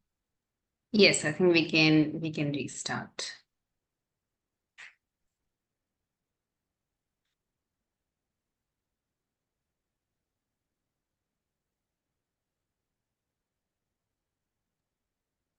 Now the yeah. The And first then team, I think, needs to just take down the Okay, sure. I can stop sharing. Sir, can we connect now? yes, all right. Okay, sir.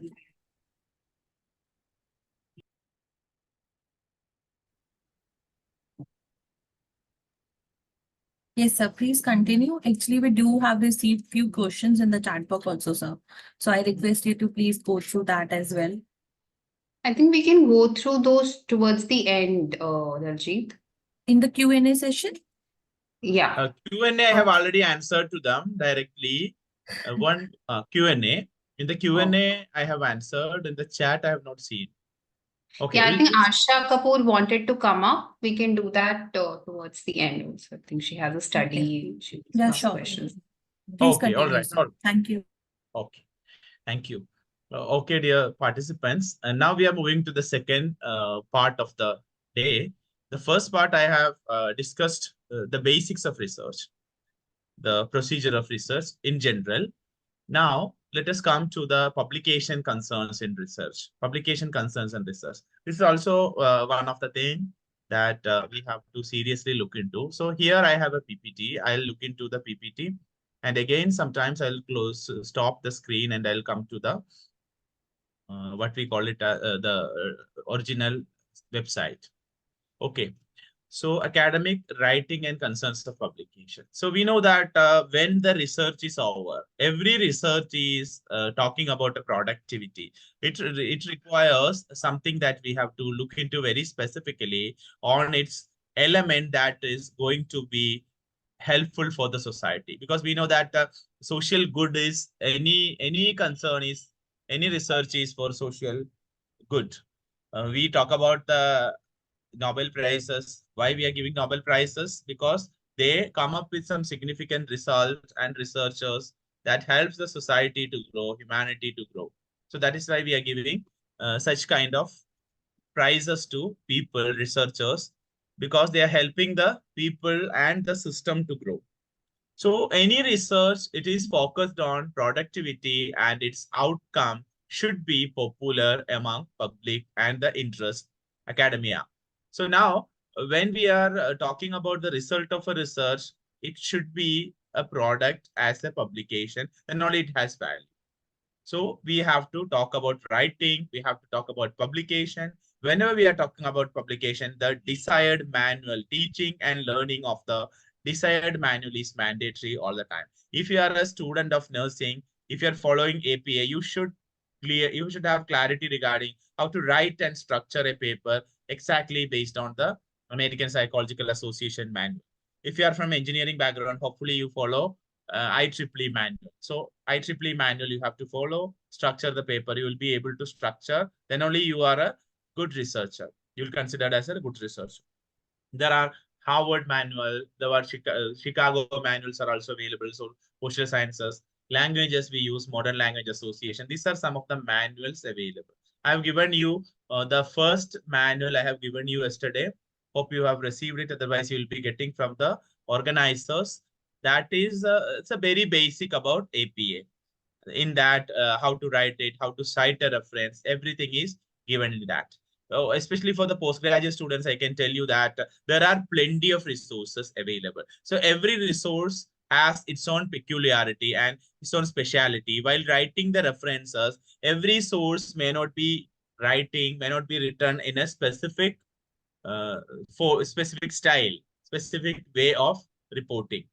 If it is a book, it has a specific style of reporting. If it is a journal article, if it is a book chapter in an edited book, it is a compilation, translation, multiple volumes, edited volume, book with multiple authors. All these are the possibilities. Dictionaries, encyclopedia, newspaper reports, editorial of the newspaper, leaflets, pamphlets, pullouts, magazines of general nature, websites, blogs,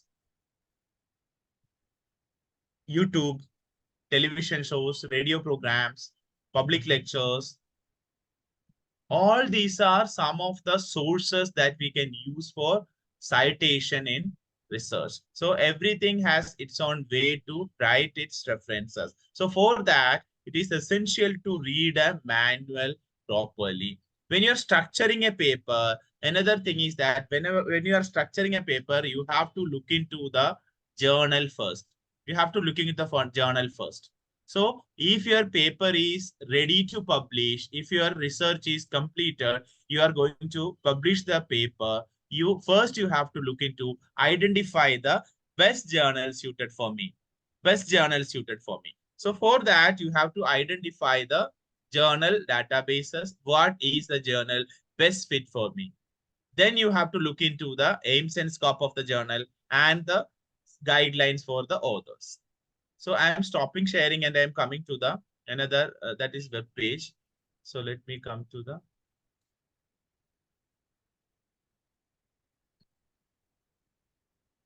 see. I'm sorry. Okay.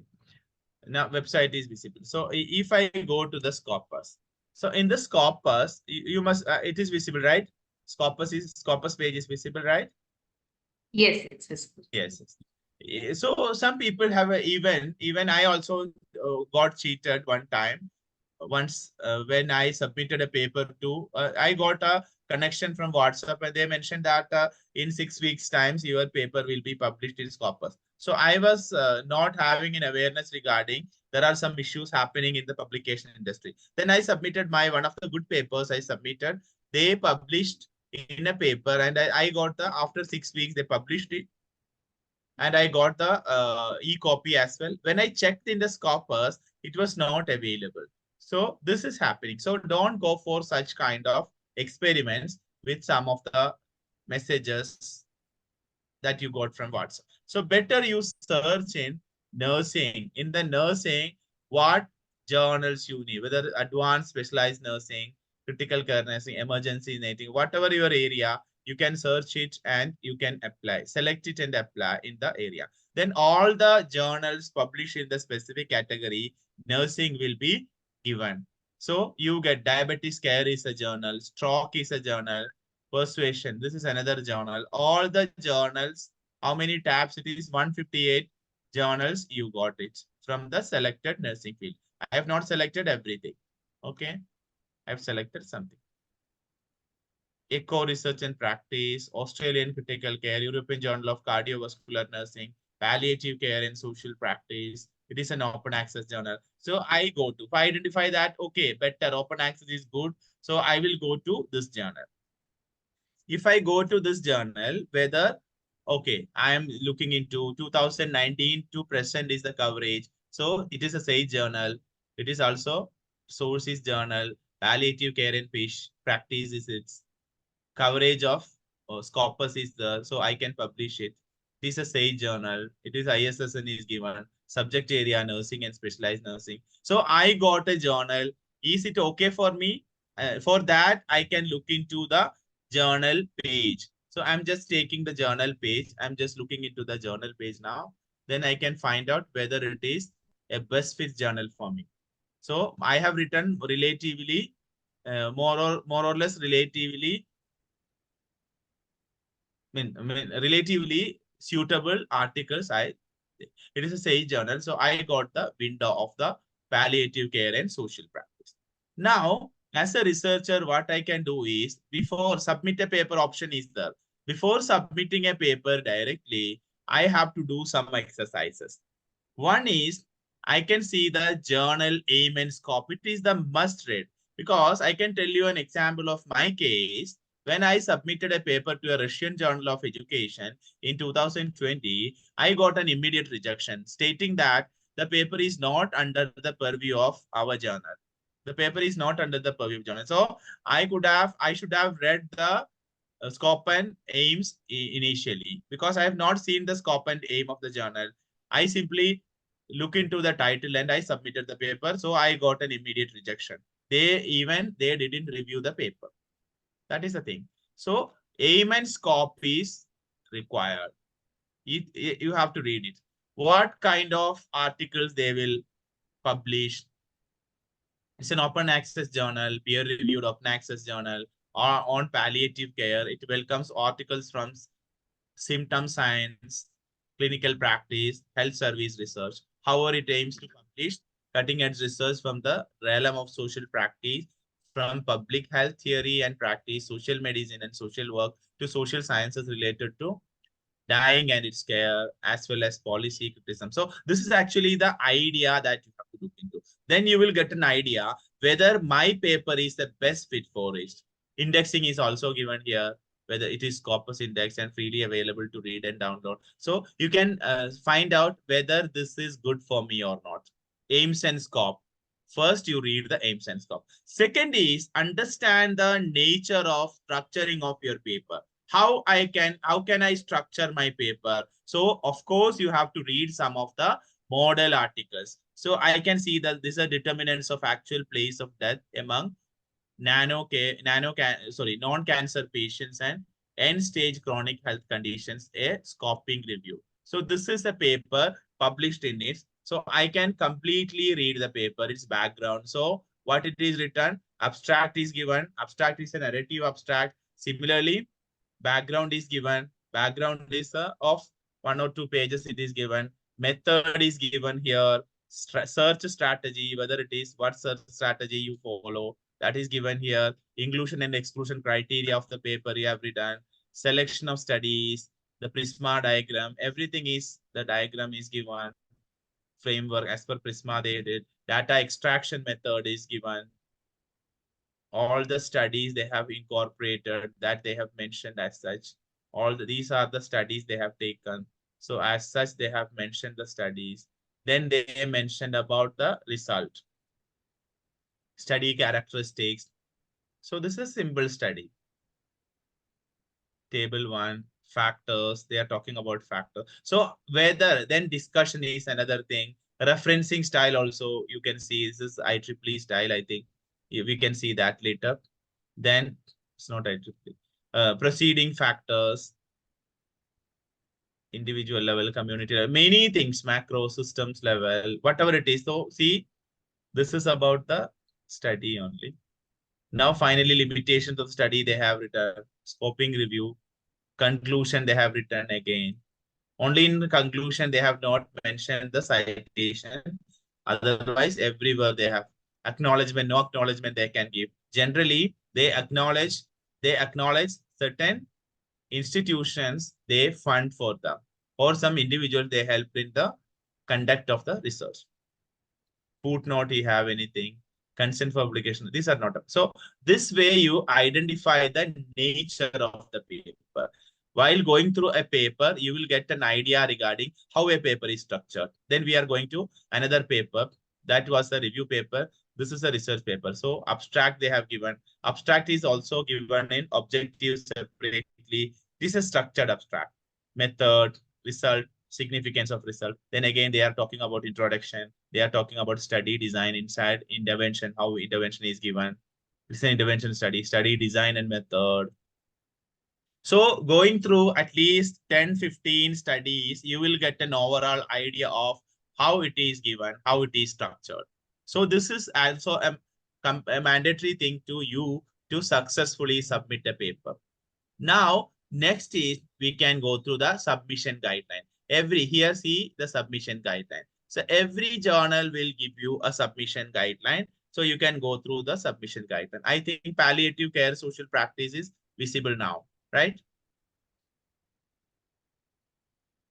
Palliative care social practice. The SAGE journal is visible now, right? Yes, we can see the SAGE journal link. Submission guidelines, right? Yeah. Okay, this is the submission guideline. Submit a paper, manuscript submission guideline, committee on publication ethics. The journal is a member of committee on publication ethics. Journal recommends the author to follow recommendation for conduct, reporting, editing, and publication of scholarly manual. So it is mentioned about ICMJE recommendations. So you can read that properly. This is the recommendation, about the recommendation, purpose of recommendation. All these things it is mentioned properly. Now, journal subscription site is given. Article type, what are the articles, how keywords are written, title, all these they have mentioned. Editorial policy, structuring of abstract. Regarding the abstract, how to write the abstract.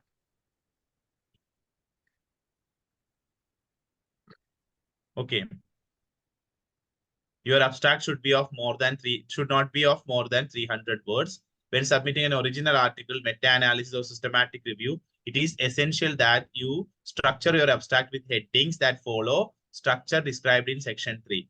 If it is a systematic review or meta-analysis or an original article, research paper, you have to follow structured abstract. So this will never give you, if you have already done an abstract, it will not fit for them. So you have to follow as per the third guideline they are mentioning. It is the original articles. Abstract method, abstract. It should have a heading of background, objectives, design, method, result, conclusion, and registration if applicable. These are the titles we have to incorporate in the abstract. So this is also a learning for. So whenever you submit any paper, read the guidelines for submission very rigorously. It is also required for that. Okay, now you got it. So if now if this is not okay for you, so you can search for another journal. This way, keep on searching for the Web of Science or things. Suppose Journal of Cardiovascular Nursing. Cardiovascular Nursing, it is also. For example, if you are a new publisher, new author, you don't want to give a concern about it. If you are a new author, you don't want anything to publish in a very high-end journal. So it may not be possible also. So you can also take these quarters. Third and fourth quartile, relatively, it will be a low-end journal. It will not be having high impact factor, high side score. So you can come to the low-end score. This is Journal of Radiology Nursing. Only 0.9 is the, and we can go to the journal, whether it is having the Scopus coverage or not. Okay, 2004 to present, it is having a Scopus coverage, so it can be published in the journal. Okay, it can be published. You can publish in the journal because it is Scopus coverage is from 2004 to 2016. Okay, it's a Science Direct journal, Journal of Radiology Nursing. Okay, if I go through that same way, I'll get article processing charge. See, it is an open access. See, for open access, we have to pay $2,500 as an article processing fee. So many of the journal for open access, they will charge very high amount for open access. Otherwise, it will be on subscription mode. Submit an article. There is a guideline for others. You can go through the guideline for others, how they are doing. Everything is very clearly mentioned. Submission checklist, cover page. So cover letter is also very significant. Title page, abstract, article, double spaced. No, it should be double spaced. Reference on a separate sheet. Legends, double spaced on a separate sheet. Tables, double spaced on separate sheet. Illustration, property labeled, and one set of glossary print. Subject consent letter for photographs showing recognizable likeliness. Permission letters to reproduce previously copyrighted material. Appropriate instruction, appropriate institutional or IRB. See, what are the requirements? Since it is a medical journal, radiology nursing journal, these are the requirements. You cannot give a paper without appropriate institutional or IRB approval. That you have to submit to the journal. Permission letter you have to submit. If it is copyrighted material you are using, permission letter is required. It is also part of ethics. Subject consent letters. Subject consent letters are required. Illustration. All these, if you have illustration, then only. These are the three very specific required for us. Okay. So these are the things, these we will get only when you go through the journal guidelines. Ethics in publishing, it is mentioned. Many things is written accordingly. Then again, you can go through some of the articles. About the articles, aims and copies given again. what kind of articles they will be publishing. It is mentioned here. Journal promotes patient care, diagnosis, therapeutic imaging environments. Content is intended to show radiology nurses how to practice with compassion, competence, and commitment, not only to patients, but also to the profession of nursing as a whole. Journals' goal mirror those of the Association for Radiologic and Imaging Nursing to provide, promote, and maintain, continuously improve patient care through education standards, professional growth, and collaboration with other healthcare providers. Benefits of authors is also given. We also provide many other benefits such as liberal copyright policy, special discount on publication. All these things they have mentioned. Guide for authors is again given, so that can be downloaded sometimes.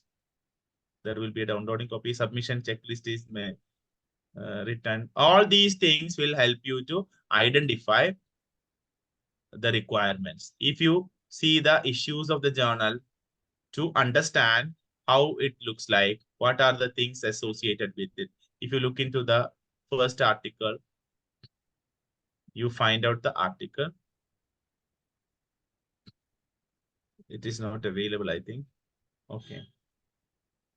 Anyway, its references are given. 6 references are given. So all these things, you will get an idea regarding how the journal publishes articles. Okay. So this is the way of identifying a best journal from the scopus. So never ever ask your colleagues or friends whether I get a journal from Scopus, I need to publish. Just go through the Scopus website, select the source, identify, give the search word, then identify the best journal for you. If you are talking about, any other profession, for example, if you're talking about radiography or radiology, this is radiology, medicine. Yeah, 490 journals. Radiology itself is a journal. JACC, cardiovascular imaging, cancer treatment reviews, medical image analysis. All these are some of the journals on radiology. So as per your requirement, search it, find it whether it is okay for you. If you need all the high-end journal, you can go for first and second quartile. If you need all, you are the publisher. Now you are going to publish for the first time. Go for the fourth quartile, hopefully, because otherwise you may not be getting an entry into very high-end journal if you don't have a frequent publication culture. If you are not a frequent author, it may be difficult to get an entry into very high-end publisher platforms. Okay. These are some of the things. Okay, good. This is the way of understanding the things, understanding the journal, identifying the journal in Scopus. Now, similarly, we have UGC care in India. It is not at all approved in outside India. Outside India, abroad, they will not approve you UGC care journal. In India, only some of the selections and promotions, some of the universities and institutions will consider UGC care. Not everyone. If you go to the IITs, if you go to the IIMs, if you go to NITs, they will never bother whether it is Indian or not. They will never consider such kind of things for promotions all the time. Sometimes there is. In NIT, no way they will consider.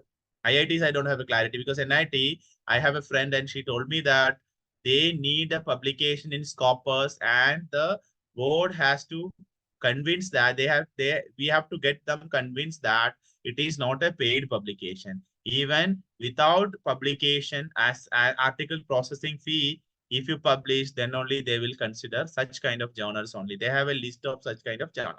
So in the UGC care, we are talking about UGC care, that is University Grants Commission, Consortium for Academic and Research Ethics. It is UGC care. And here there is a page, you will get it. You can register here with your mobile number, name and email ID. I have already registered. So once you registered, you can log into the system with your email ID and password. I'm just logging into with my email ID and password. So now I am logged in. I have logged in. Now I am in. Now I can just go through the search. Suppose I'm going to search as per the title. I can search ISSN you have to check it whether it is there or not, whether it is about publisher, whether it is subject, whether it is language of publication. You can search anything. For example, I need subject, medicine. If any journal medicine is listed in, these are the 78 journals listed out in UGC Care as medical journals. So if this will be the platform you can identify the journal. At the end, it is mentioned to view. If you view the journal, you can identify who is the publisher. Publisher is Advancements in Homeopathic Research. It is published in English. All medicine categories are focus subject is general medicine. October 23rd onwards, it is in the scope, in the list, in the UGC Care. Suppose I need something else. I am just society. Sorry. I am looking into something. Okay. Biological Forum and International Journal. This is research trend. It is published by research. Suppose I'm taking Al-Amin Journal of Medical Sciences. It is Al-Amin Medical College is publishing it.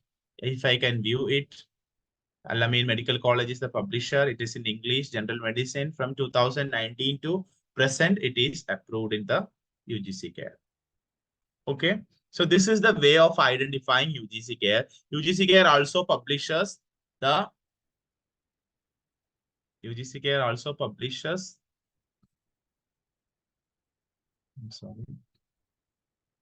the list of journals, clone journals. You will find out the list of clone journals, UGC Care Group 1. Okay. All these you will get an idea. Then, for example, this was subject. Now you need something about publisher. So for IMA, if IMA is publishing anything, I have to see if IMA is publishing anything. So I think it is total 9. This is not exactly IMA, so maybe I have to expand it. For publisher, I'm just NCERT. Just NCERT. NCERT is a National Council of Educational Research and Training. No journal visa because I have to give it in whatever they need. National, because they have not taken the short form acronym. National Council of Educational Research and Training. I search it. See, these are the journals published by NCERT, National Council of Educational Research and Training. They publish 7 journals altogether. All journals are from September 2019 till present. They are publishing. They are in the UGC Care. They are listed in the UGC. So this way you can find out. Suppose you need not a publisher, you need a language. You need something in, for example, Tamil. Something in Tamil. Publishing in Tamil language. So these are the journals. 15 journals are publishing in Tamil. So that way publication, also language of publication. If you're talking about any Punjabi, any journal from Punjabi, let us see anything in Punjabi. Yes, these journals are publishing in Punjabi. Let's see whether, yes. Publishing language is Punjabi. Okay. Abru is a journal, print only journal, publishing Punjabi. Publisher is Gurmukh Singh. He is the publisher, maybe an individual publisher with a university or college. Okay. This way you can identify the journal, language of publication. Suppose you have a title. You have to check whether that title is available. For example, I have a title EduTracks. EduTracks is a journal generally published in education. It is a very common journal, but it is not in the Scopus list. You have some title and somebody say that it is in UGC Care, Journal of Indian Education, whether it is in UGC Care or not. I have to check because somebody suggested that it is in UGC Care, but I have to confirm before submitting a paper. I have to confirm it is, yes, it is there in UGC Care. It is by NCERT, National Council of Educational Research and Training. I can review the details. It is from 2019 to present, so no issue. I can submit I can go to the journal database and submit the paper. So this is all about selection of the paper, selection of the journal. So this way we can select journal. Now I'm closing and coming to the, again back to the PPT. Okay. Since the entire screen wall option I am not getting here, just wait. Okay. Now again I'm coming to the PPT. Let me come to that. Okay. Okay. So once you structure your paper, I have just given you an idea, but everything is depend upon the journal. If you are submitting a paper to one journal that is rejected your paper, then you cannot submit the paper exactly as such to other journal, because every journal will have their own priorities and criteria. All the titles of one journal may not be repeating as such in the other journal. Suppose one journal follow structured abstract, the other journal may not follow structured abstract. They need a narrative abstract, a single paragraph abstract. Now we have seen that one of the studies of nursing care, they need a structured abstract, introduction, background of the study, methodology, result, discussion, conclusion. That way they need. Some journals, they prefer only a kind of narrative abstract, a paragraph abstract. It is required. So whatever the nature of the journal, accordingly, you have to customize your paper. Some people say that it is my study, so I'm just giving as such. It is my PhD study, I'm giving as such. Doesn't matter whatever the study you have, whatever it is significant for you, that is not a matter for your selection or for the acceptance of your journal article. They will never accept your paper if it is over lengthy, if it is crossing the limit, if it is not as per the requirements of that specific journal. I can give you an example. When I got an opportunity to review one of the articles submitted for review in the British Journal of Educational Psychology. I got a reviewer offer. So I reviewed it, but in the reviewer guidelines, they have mentioned that out of submissions, 96.5% of the total submission, generally we reject. The first sentence, they mentioned that generally we reject 96.5% of the total submissions. So that much quality you have to consider for review. That much quality you have to keep in the process of review. So that is the structure of articles, as that is the nature of journals that we have. So it is not an easy task to submit and publish paper. If you are not professionally crafted your paper, nobody will accept your paper. So keep in mind that whenever you are publishing, you are going to publish, it is not an easy walkover. It is not an easy task. You cannot publish without taking much effort, strain to structure your paper. It requires to structure your paper. Again, you have to sit, you have to proofread it, you have to ensure that all the checklists are cleared. You are writing a proper cover letter. Everything should be very clear. Then only it is possible that it will be published by reputed publishers. So please make sure that you are following exactly the guidelines as per the journal. Okay. Now in the introduction, whatever the journal you have introduction either or background of the study. This is a common nomenclature for all the journals, introduction either or background of the study. So here you have to write properly why your research is very significant, to what extent it is original, how will it be going to fill the gap of existing literature. So this is the thing that you have to highlight. Once you go through the review, in the review also you have to you have to mention the limitations of the study, what you have included and what you have not included. Similarly, while including the research literature in the study, it is required globally. The standard is it is required to cover the continental coverage, the representation you have to give. There should be some studies of India. There should be some studies of Asia. We have to incorporate some studies from Australia, US, UK, because focusing on a specific area will not give you attention by the global readers. So it is mandatory that we have to incorporate the studies from across the globe. That is the requirement in review. And also, when we speaking about the introductory part of any research or background of the study of any research paper, the first part should be about what you are going to discuss, what you are going to do. This is the background exactly. The second part of your introduction should be about the recent development. And third part, what you are going to do as a part of that. One is the introduction about your topic, first part. If the introduction can be, if we are going to divide into three, first part will be about your topic that you are going to discuss.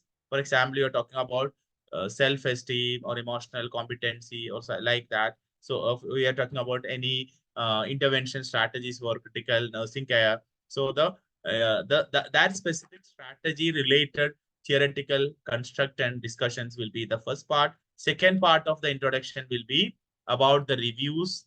You have to precisely write the reviews. Maximum number of reviews you have to incorporate. And third will be what you are going to do as a part of the research. This is the trend generally we follow in the introduction.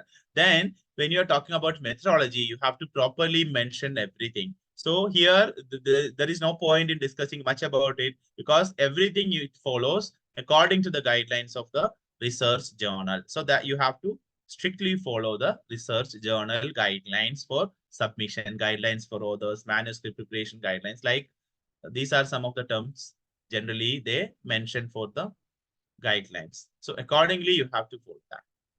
So in the discussion is another very important thing. Whatever you are going to write in your paper, you should very thoroughly discuss it in the light of previous studies. Actually, if you are not in a position to discuss, if you are not in a position to discuss your result in the light of previous studies, nothing is happening. So what you have to do is, what are the reviews you collected? What are the reviews you have gone through? All the reviews should be one way or the other. It should be cited. It should be cited in the discussion part. Because you have cited that review, you have mentioned that review because it is relevant for your research. So that should be in the discussion area as well. That concern also you have to take into the discussion area. That is the concern for me. Now, then you go for conclusion, bibliography or work cited. These are some of the things that we have to look at. Now, some of the software assistants that I just mentioned, some of the things that you can look into. I'll share the PPT. Then you can do it. So software and assistants. Rayan is one of the systematic review platform. You can use it for find out better idea about it. Rayan is one of the very good for systematic review and literature understanding. Like concept note, what I explained you, the concept note. More or less similar, Rayan is there. It will help you to identify the very significant literature from the field.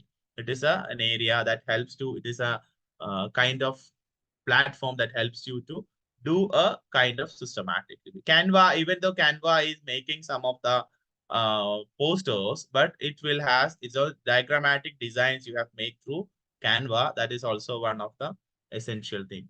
Mendeley, EndNote, and Zotero. These are some of the reference managers. You can have an idea about it because many people are using these days the reference managers. You can download the papers into Mendeley, then you can use it. So automatically you have an option of what we call it as you can insert the references and citations accordingly.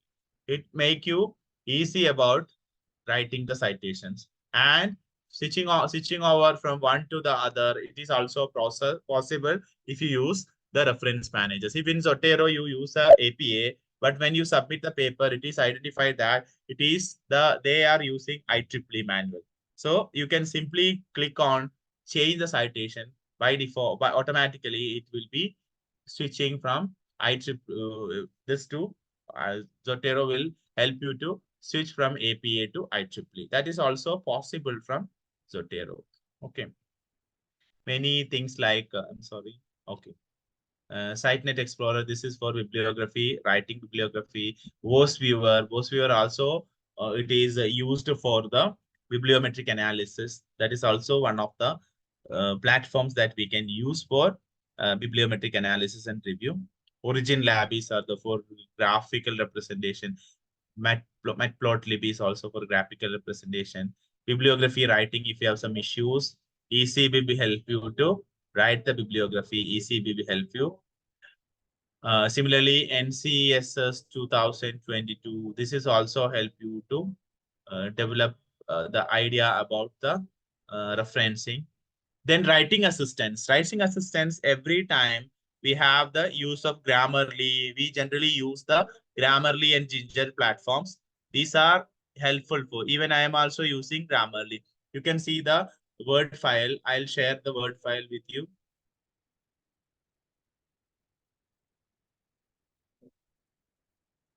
I'll share the Word file with you. If I commit a mistake, you can see that this is the Grammarly. In the Word file, it is mentioned 19 corrections in the corner. You must be showing that. Okay. You must be visible that. If I see some of the, if I write something, so behavior, it is mentioned. It is mentioned. If it is not okay, you can dismiss it. If you need this spelling, it's okay. Otherwise, also you can pattern, interaction patterns. It is mentioned that. So all the corrections will be visible like that. If I commit a mistake, suppose I'm writing, why does you read it? I commit a mistake purposefully. Why does you read? Suppose does this not correct? It is do. Why do you? So punctuation error. Suppose I have put a full stop here instead of question mark. So it will show again. All the punctuation errors, everything will be helpful in Grammarly. Grammar will also assist you. So later you will also be learning how to do it. Okay. So all these things, it will help you to read it. If you have Grammarly, it will be helpful. Okay.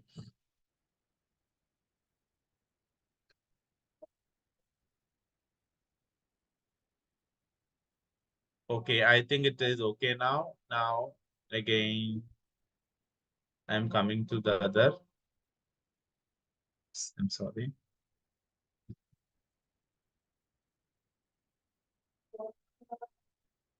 Yes, we were in here. We were here. Yeah, Grammarly, similarly, same to Grammarly, similar to Grammarly, this Ginger also. Jasper AI and Quillbot, these are paraphrases actually. You must be knowing the service of paraphrases.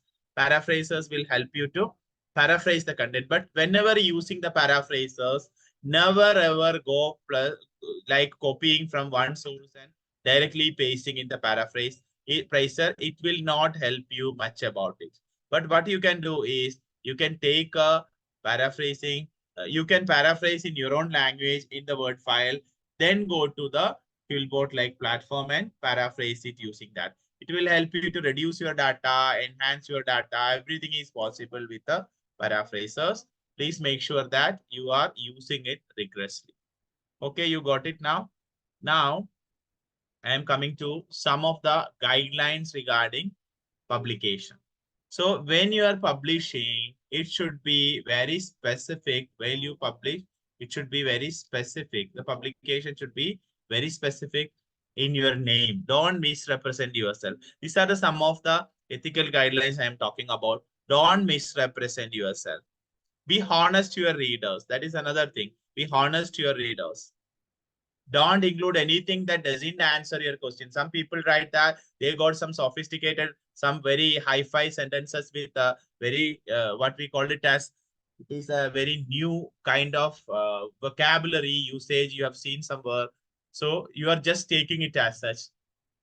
Sometimes we find out some of the politicians and some of the people, they use the talking tech talks, something like that. For example, we have an MP Shashi Tharoor. He uses very sophisticated, very polished language. So when we use such kind of sentences in research, that is not understandable for people. So that should not be there in any research work.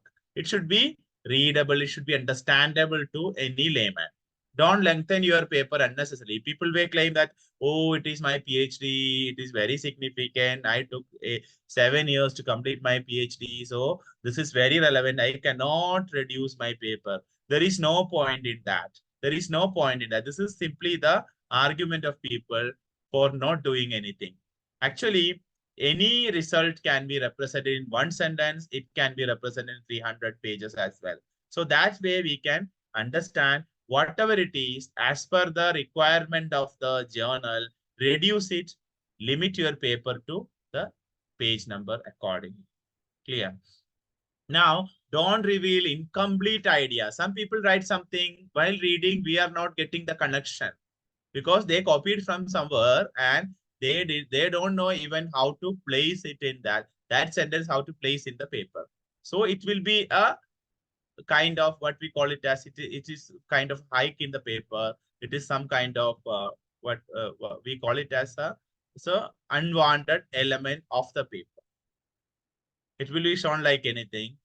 It is not matching to the rest of the paper.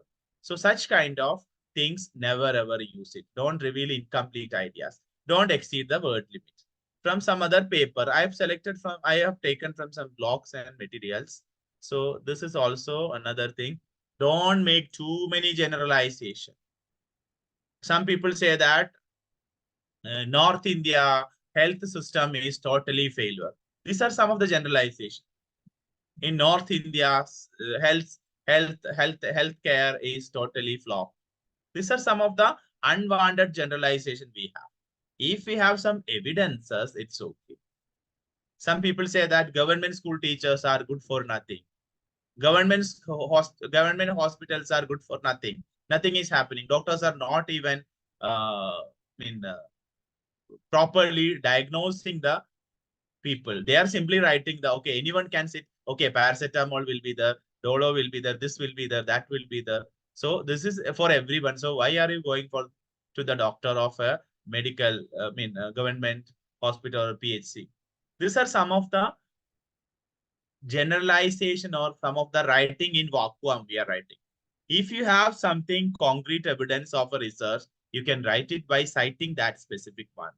If somebody has carried out a study among government hospitals and found out that they are doing nothing, nobody is performing, then it is okay, you can write it. Otherwise, in vacuum, with your prejudiced mind, you cannot do that. Some people say too many generalization. Some people has done that some people say that, okay, in this case, it is a Muslim candidate has done this. In the second case, this is also candidate. So all Muslims are terrorists. This is some of the things some people generalize. All Muslims are general. These are some of the unwanted generalizations. What I mean, I just give an example. Same way we are writing vacuum. Don't forget to write references. Why you are writing others' point without references? If you're taking a sentence from an author, immediately write a reference there. Immediately write a reference there, because otherwise you may forget it. So never ever do. Recently, one of my MA scholar, she was doing her paper. So one paper we got an offer. It is not a Scopus paper. It is a peer-reviewed paper. So she wanted to submit a paper to the journal. I also told them that I'll be a co-author. I'll also assist you. Then I given a draft for her. She prepared a paper. I corrected. I have seen everything. I have connected the sentences were not connected properly since she was a PG student. So I connected everything. I added many sentences from my side because it's a review paper. I searched some of the articles for her. I given the papers.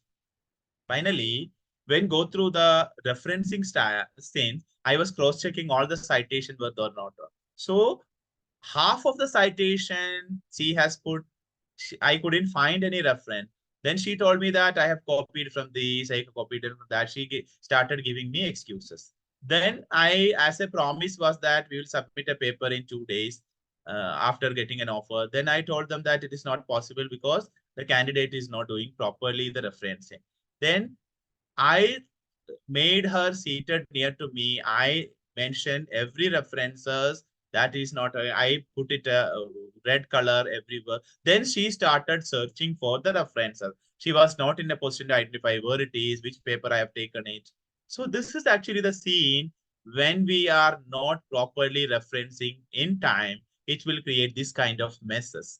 So never ever go for that. Whenever you are getting a reference, immediately go to, whenever you are citing a sentence from an author, immediately go for writing the reference of that at the end of the paper or in a new Word file or paper. Don't cite Wikipedia. It is also a suggestion from, I've taken it from do's and don'ts of paper from this. I'll give you that and you'll get an idea. So I've just taken some of the headings of that. So don't cite Wikipedia because Wikipedia is editable. It is a very good source of knowledge. I appreciate it because anything we will get from Wikipedia regarding anything, but anyone can edit it. If it is approved by the team, it will be a part. So don't cite it, use it for the knowledge generation purpose, but don't share it with people because it is editable. Don't plagiarize. Proofreading is mandatory. Even though you are a professor, you are a senior academician, you have published a lot, you are the last word of this discipline, nursing, still to err is human. We know that there are chances of errors. So we have to make proofreading. Maybe you have made a paper, give it to proofreading for your scholar, give it to your colleague, give it to your friend. That way, make at least a few proofreading, then it will be a good paper. Don'ts of a paper, do's and don'ts again, use of clear language, present your ideas and methods and justify why you are using this statistics, not the other statistics. Why you used SPSS, not our software. So you give a justification. Make sure that the data, figures, formula, etc. that we are using is correct. Try to write in sequence. It should be a logical. Once a person read it, it should be logical. It should have a sequence to continue. Ensure that you have carried out your test with sufficient number. Sufficient number is required, especially for conducting some of the statistical calculations. Sometimes sufficient sample size is required. Make sure that you have sufficient number of sample size. You have carried out a test with sufficient number, all these things. Cite the references properly. Again, it is the use simple style of writing. It is not of showcasing the vocabulary. Nobody see that your paper has a hard vocabulary or not. They will look into the result of your study and the discussion. They don't want to see to what extent you are able to use the high-end language. It is not about it. Check for errors all the time. These are some of the reminders that we have. Similarly, in the general papers, other than the narrative papers and qualitative papers, just like if you have an interview, if you have a narrative analysis, if you have a discourse analysis, in such cases, we may go for first person kind of usages like I believe, I think, in my opinion, like kind of thing, maybe. But most of the cases, it is not possible to write. It is not good to write in first person. Better go to third person. It is recommended that like usages we can use, or the researcher, such kind of usages we can use. Don't use first person that I have mentioned. Don't make general statements. I already mentioned in other articles. Don't exceed the word limit. Follow the guidelines. Don't forget to cite. These are some of the things. It's repeated. I have mentioned because I've taken it from another source. It is saying. Now, this is academic publication of books independently. If you are going to publish in India an independent book without approaching any publisher, you can take the ISBN from a publication. This is an agency, Rajaram Mohan Rai ISBN agency. You can take an ISBN with it. You can give the basic details like cover page of a book, title of the book, page number of the book, how many color pages available, what is the total chapters, total page number, all these things you can give, and also a letter from a competent authority considering that, mentioning that you are going to publish a book. Then they will allot you in a month time, they will allot you ISBN. Then you can print your book and publish it. It is possible if you have a conference proceedings. In the conference proceedings, it is possible you can go for a conference proceedings and go for ISBN. Otherwise, better to publish with publisher, because if you are publishing without any circulation, it is not counted as a good publication. If it is a national publisher, they are circulating the books and it is available online in Flipkart, Amazon, and their website. It will be easy to readers to attract to the book. That is actually good all the time. So go for such kind of publication. If you're going to publish in a Taylor and Francis journal book, or Sage or whatever it is, Atlantis, everywhere you can get the guidelines for publishers. Accordingly, you can do that. Okay. See their book proposal, download it, and go for submitting the manuscript or proposal form of book publication. For forma, you will get it. Accordingly, you can submit. Once they approve, they will publish it. Some agencies like Taylor and Francis, they will never charge a money from you. So you will get a royalty as well. So you can go for such kind of books. Now, at the end, I'm going to the end of the presentations. Almost we are near to the end of the presentation. We have to collaborate well. We have to collaborate well in academics. Collaboration is not like that. Can you put my name? I'll put your name. This is not collaboration, but this collaboration is happening in many cases in India. I am from Jamia. You are from Central University of Haryana. So, sir, can you put my name in your paper? I need an article urgently. My promotion is next November. So, abhi paper likhna, it is very difficult. So, I may not be able to complete it. Can you put my name? When I publish a paper, definitely I will put your name. This is not collaboration. This is simply for the namesake, for your own individual benefit. You are doing the thing. Collaboration is, I am writing I am structuring a paper. Are you interested? This is my title. I put forward this title. I would like to publish in this journal, say Journal of International Journal of Radiology. I would like to publish in that. Are you interested to collaborate? Okay. If you are interested, I will develop the introductory part. I will collect the data. Can you work on the review?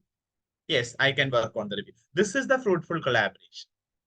One is working on introduction, the other is working on review, third one is collecting the data, fourth one is analyzing the data, fifth one is writing the results, sixth one is concluding, seventh one is formatting everything. This is actually the collaboration. Everyone has their own unique role. We also, some journals will also ask you, what is your rate of collaboration? What is the rate of contribution? So first author contributed 30%, second author 30%, third author 20%, fourth author 20%. That way we can give the rate of collaboration as well. Okay. These are some of the things that we can look into. Right. Now, support system. We also have to ask for support system for sure. We have to ask for support system. So many of the colleges and universities in India, we don't have a support system. We don't have any software department, any software cell to assist. In many of the international universities, they have a support system because you don't want to submit a paper. You don't want to submit you don't want to analyze your paper on your own. The team of statisticians, they will be sitting for supporting you. They will do that. Plagiarism services, you don't want to correct the plagiarism. Somebody is sitting in the library, they are giving you plagiarism services. Submit your paper, get the plagiarism corrected. There are some people, they will be proofreaders in the university. They will read proofreading for you. This kind of support system will generate a culture of academics in a university or college, and it will be okay for the university to flourish. They will be getting better publication, they will be getting better citation. Similarly, the ranking and quality also will be increasing likewise. Plagiarism services, many of our universities have, and nowadays it is individual. So in many of the universities, centralized as well. Paraphrasers like Jasper AI or Quillbot, this is also required. So teachers can request the college or universities to have it collectively. We need it at least one is required in library. You can have it, and then you can do it collectively for people, those who are interested to use it. Writers assistants like Grammarly and Ginger, that is also one of the requirements. Nominal amount of 6,000, 7,000 will be charged for a year. So either the department wise collectively the people can have, otherwise we can ask for the same from the university or the college. This is the requirement actually for publication. These are the requirements, and only we will be able to do that. These are some of the things I have mentioned, like conference papers. I wanted to remind you that whenever you are submitting a paper to a journal, we have to follow the guidelines. Similarly, in the conference also, we have to follow. There are some guidelines for conference papers as well. So that also we have to look into regress. Now at the final, I have to talk you about ethical concerns. Ethical concern, there are three cardinal sins in sins in academics: fabrication, falsification, and plagiarism. These are considered as academic sins, cardinal sins. So what we'll do it in the next slide. And some of the redundant publications like duplication and salami slicing. You must be duplication. I have written a paper. So I changed the title, a bit introduction and conclusion I changed, and I submitted the same paper with a different title to another journal. It is duplication. Some people do that. Some people do that. I know that some people make their publications without bothering the plagiarism. They are submitting in one, same thing they are publishing, managing the introduction and conclusion, title will be changing, publishing the same thing in another journal. Salami slicing is another thing. Salami slicing is also, salami we must be knowing that we use in the burgers and all, the thin slice, we call it as thin slices. So actually, salami slicing is the usage. Why? Because we are thinning the research evidence, research result, and making making lot, like one result is okay. It is a matter of one research paper. Now you are dividing into three and publishing pieces in various journals. That is actually salami slice. It is not a good practice in research. If it is seriously, you have two parts of the studies, it can be published in two journals. Otherwise, it has only concern of publishing in one journal, one article. It is a value of one article on selective or misleading publication reporting like spin and hype. This is also the authorship malpractices like denying authorship, funding disclosure, failure of funding to disclosure, misreporting, informed consent will not be taken, ethical committee approval will not be taken. All these are the misconducted. Some of the related papers I have given you. I will send you the PPT. You will get that. These are some of the good readings regarding ethics. Now regarding fabrication and falsification, I'll conclude with this: fabrication, falsification. Fabrication, it consists of manufacturing of research data. Manufacturing of research data is fabrication. Creating data sheet without doing studies. Some people do that. Creating graphs and images. Creating informed consent. Reporting studies that were not done. Unwanted. So for example, you didn't get a study on a specific concept. So you are just writing that John 2024 conducted study on this and this title, and they reported this and this. So you are just creating your studies. Some people do this fabrication. Mentioning non-existent studies in application. Same thing I mentioned. In falsification, alteration of data values. I didn't get a correlation properly, but I need a correlation. Otherwise, guide will not allow you to submit. So purposefully changing the value of correlation. Omitting the outliers. Image manipulations. Changing the measurement. All these are the concerns of falsification. Okay. So this, whenever we are, so I conclude, whenever we are talking about publication, it is a serious matter. Research is not everyone's cup of tea. If you are serious about research, if you are interested to do quality research, then only come forward and do it, publish it, researches. Otherwise, be safe on your side. No need of coming. Nobody will bother you. Nobody will ask you for something. But these days, academics is based on some productivity. So many people are behind this kind of fabrication and falsification. Never go behind it. Whenever you are publishing, seriously do it. Seriously go for a research. Conduct studies. Do it perfectly. Collaborate well with people. Do it as per the guidelines of the journal. Submit a paper and get it published. This is the requirements. So we together make a culture of university. We together make a culture of research. Nobody in a university, nobody vice chancellor, registrar, or pro vice chancellor, they cannot give you a guidelines for research culture.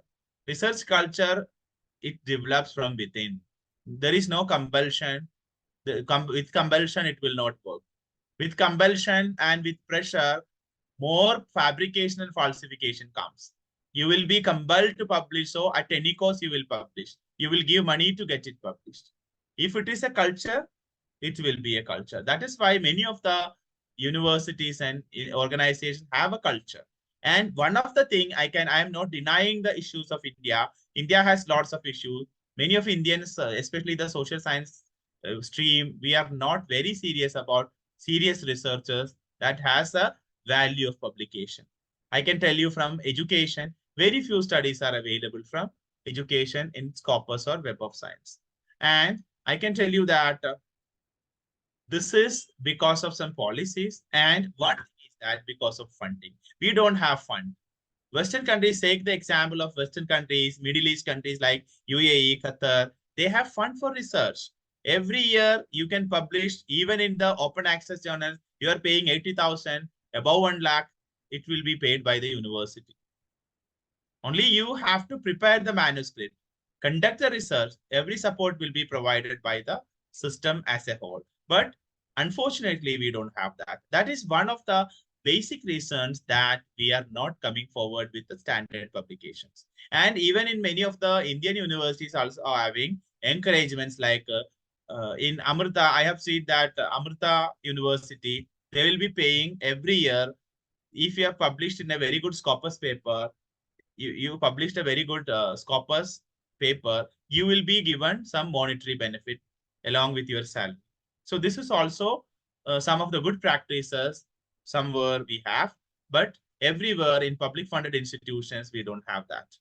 These are some of the reasons why we are not up to the level in publication. This is all about my presentation today. Now let us come for discussions and question answers. I'm also welcome all the deliberations, discussions on whatever I have discussed. Other than the question answer, you can also reflect on, like the previous sessions, we were having discussion from some of the participants. Same way, you can also come forward. Thank you.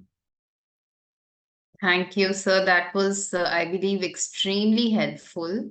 And these are the questions that we face every day as publisher. We face these from students. And maybe we can come to some of the questions. Asha Kapoor, are you? I think your question was answered. Do you want to come up? If you want to come up, just raise your hand. I will add you. Gandhi Mathi, you want to come up? I think you had a question on. Okay, I will just unmute you.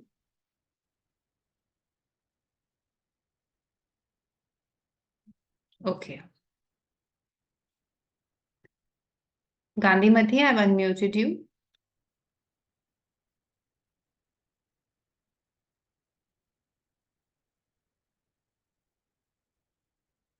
Yeah, I think there was some audio issue. You can type your question if you're not able to unmute. Am I audible, ma'am, now? Okay, that's fine. Great. Yeah, go ahead. Actually, in UGC CAR journals, sir was telling how many years it is there. These many years from till 2009 or 2018 till date it is there. Like that, is it possible to visible in Scopus review, sir? Scopus review is giving actually every year it will be changing the journals. Yes. Actually, in UGC CARE also, you can see that if it is removed, you can see in that also. I can show you some of the examples.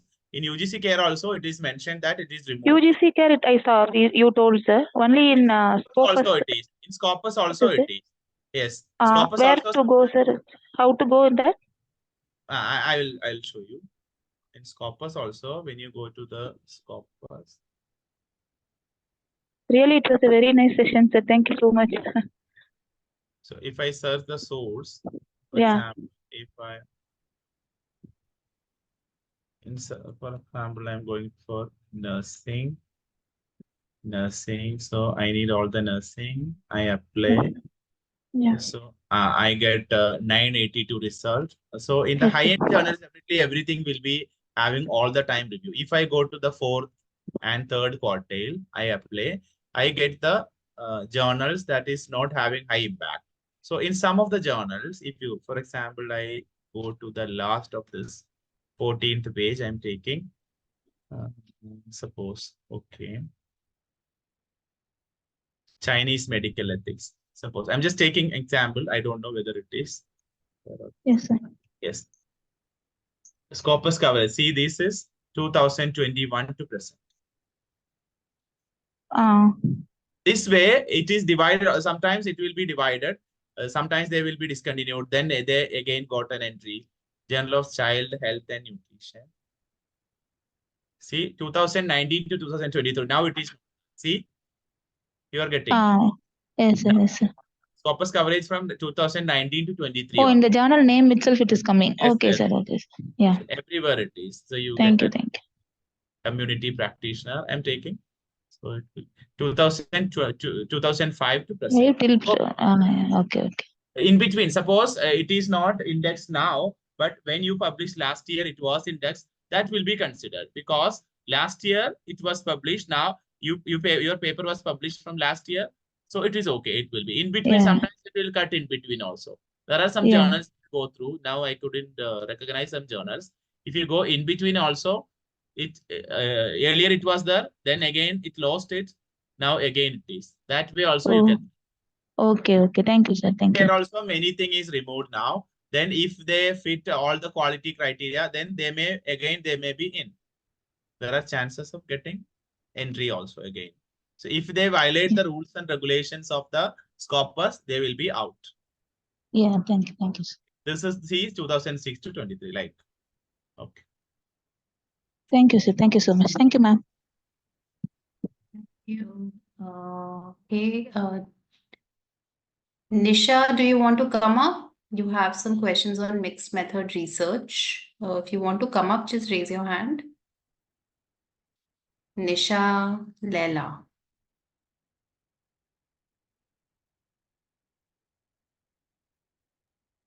Okay, Praveena ma'am, actually, I don't have a clarity regarding Vancouver style. I don't know exactly about it. Okay, I'll share a file regarding it. Because since I practice AP only, I don't have a clarity regarding the style, but I'll share a file, of course. Okay, Vancouver style. Okay, Asha Kapoor, I'll just unmute you.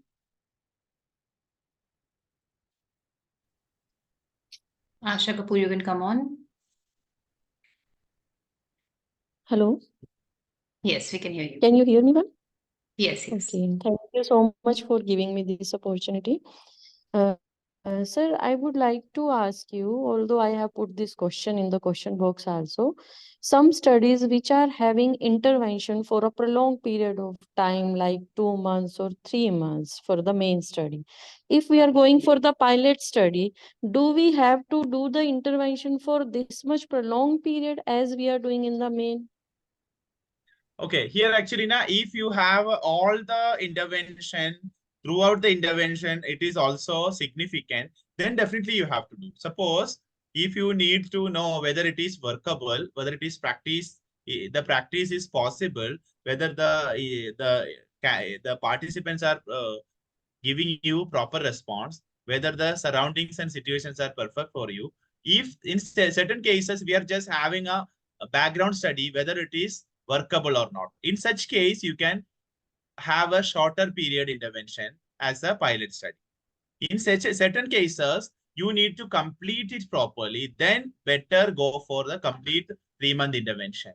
That depends upon the nature of intervention that you have. For example, if you're talking about an intervention of a physiotherapeutic intervention you are talking about. So it requires whether it is workable. So throughout the 3 months period, you have to intervene throughout the three-month period with the sample patients. So definitely you have to do that because then only you will get an idea whether it is okay, whether it is making any trouble with the participants, whether it is making any after effect or any consequences you are getting or side effects, whatever it is we use in the technical term. If all these are to be understood, definitely you have to follow that. Suppose you are talking about a medical things, medicine. So throughout the course of time, you have to practice it. That is why now we got a trouble with the COVID vaccine. We were talking about COVID vaccine. It was not that much tested properly. So in a medical science, if it is not tested properly following the guidelines, it cannot be prescribed. So that is why there were many criticism against such kind of vaccines. In certain cases, it was a killing virus. So that is also sometimes not possible to wait also. These are some of the things. So if the situation demands, definitely you have to go for such kind of complete intervention. It depends upon the ethical board that you have, the committee, research committee that you, if they demand it, definitely, because ultimately based on their suggestion, you will go for that. Okay, okay. Thank you so much, sir. One more question is there, sir. Yeah. So like in our study, we are giving all the operational definition. For example, schools, we have given definition कि we are going to do this study in this particular kind of school, but we are not defining the type of school, for example, government or private. So when we have done study, pilot study in any type of school, like we have taken 2 schools that are from government. So is it compulsory that main study we have to do in the government only, or we can take both government as well as private? Because lots of discussions we are hearing from every side. So I am not very much sure what we should do about that. Here, my concern is that if you are talking about, for example, in the pilot study, if you have taken different samples, and in the main study, if you concentrate on one sample, it's okay. But in the main study, if you have different samples, in the pilot study, you have one sample, that sometimes may not be good, especially in the case of medical profession.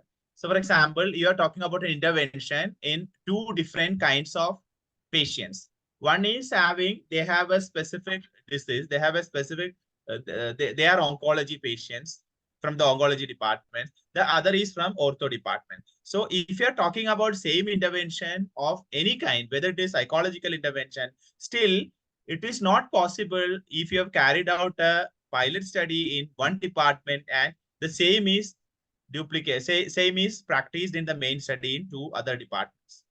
If in the pilot study you have done 2, then in the main study you focused on only 1, it is okay, no issue, because you have already covered the same in the pilot study. It is my opinion, and also it depends upon the ethical board or those who are approving your study. That better, as per the cross section, you have to follow the guidelines that it is a correct replication, correct what we call it as representation of your final sample. Better Okay, to sir. follow that. Okay, thank you so much, sir, for your feedback. Okay, thank you, Asha. Okay, Nisha is saying she won't be able to come up, but her question is that when we publish a mixed method research, how can we publish? Can we publish the qualitative part separately in another journal? What is the ethics on these aspects? Okay, so like the qualitative part in one and the quantitative part in another. That's what it means? Yeah. Okay. If the qualitative part is not actually, it is not simply the supplementing of the quantitative, you can use it. It's simply supplementing, you have to use it along with the same paper. If it is totally different, or you have some more insight, you got it, and the same insight you are not using for the quantitative, definitely you can use it as a different study. Yeah. If it is related, sometimes it is related and the qualitative is supplementing the quantitative, so it is not possible. It is not good to take it as a different study. So better to club it and attach it with the quantitative study, discuss it with the quantitative study. If it is totally different and you are doing it for your own other purposes, you have already planned such a kind of research, then it's okay. You can use it as a separate study. Okay, yeah, she's also asking if there are any guidelines to prepare the tables and figures. Yeah, every journal, they will give you guidelines for the journal. Guideline for, sorry.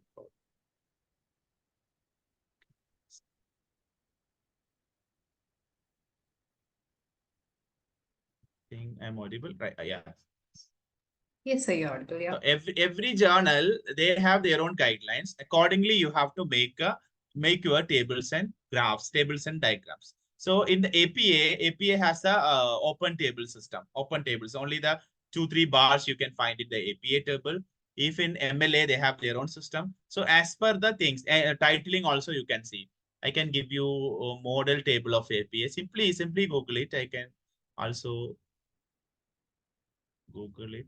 See the APA model table.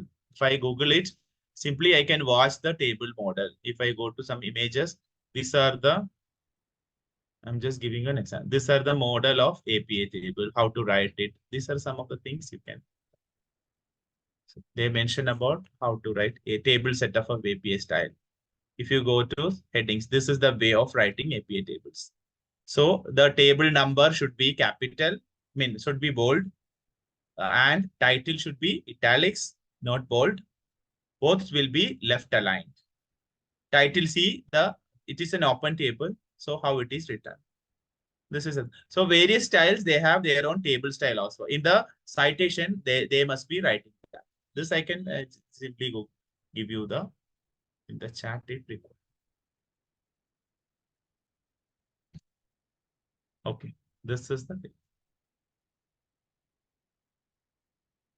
So every system has their own style regarding everything. Citation explains everything. Citation manual explains everything about writing a project report, writing a dissertation, writing a what we call it as conference paper, and writing a research paper to be published in the journal. Here also, all the kind of citations, all the kind of reference listing. I told you various books with one author, books with two author, books with multiple author, edited book, chapter in edited book, compilation, translation, multiple volumes, edited volume. Then we have journals with one author, multiple authors. Something is cited inside the journal. That also we can take it. That is also YouTube is a source. Website is a source. Dictionary, encyclopedia, newspaper, editorials, television channel programs. All these are some of one or the other. All these we can do it in a different styles. Similarly, tables. What is the size of the table? Font size inside the table, title of the table, number of the table, where to write the source of the table, all these things. Regarding figures also, what is the size of the clarity of the figure, what kind of clarity is required for publishing a figure. Similarly, line spacing, what is the required for line spacing, which font is suggested.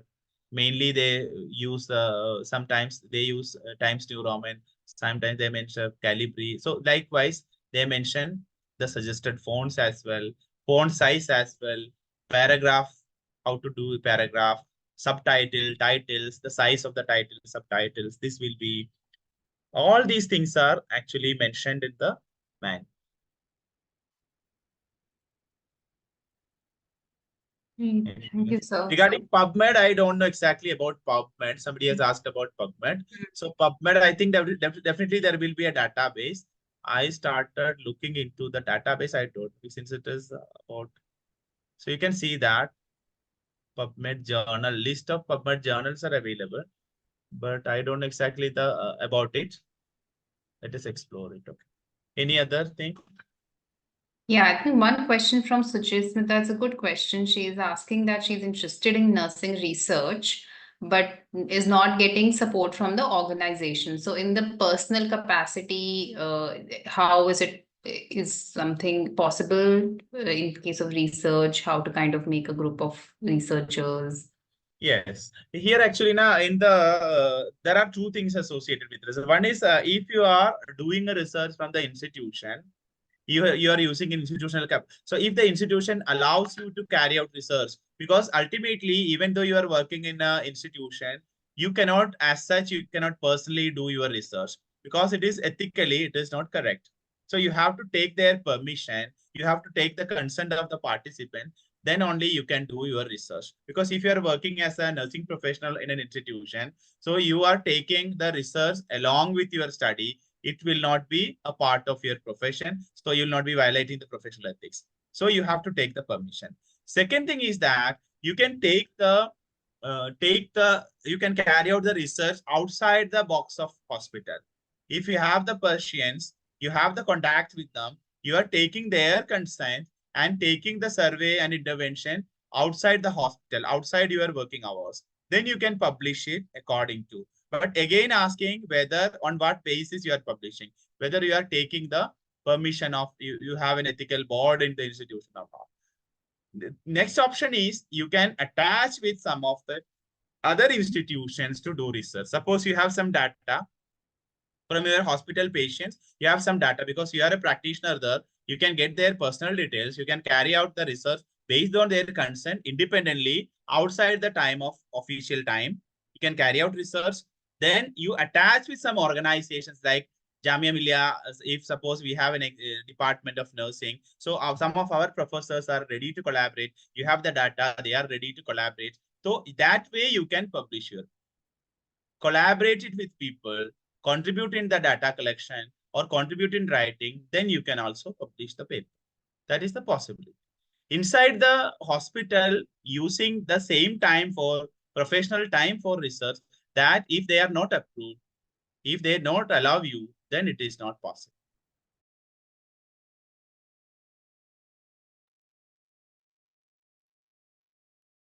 Yeah, I don't see any. Okay, I think Sridevi ma'am, you want to come up? Yeah, just to say about that, Dr. Samir, if today or tomorrow, because Sunday I'm not there, just to tell everybody about preprint preview, preprint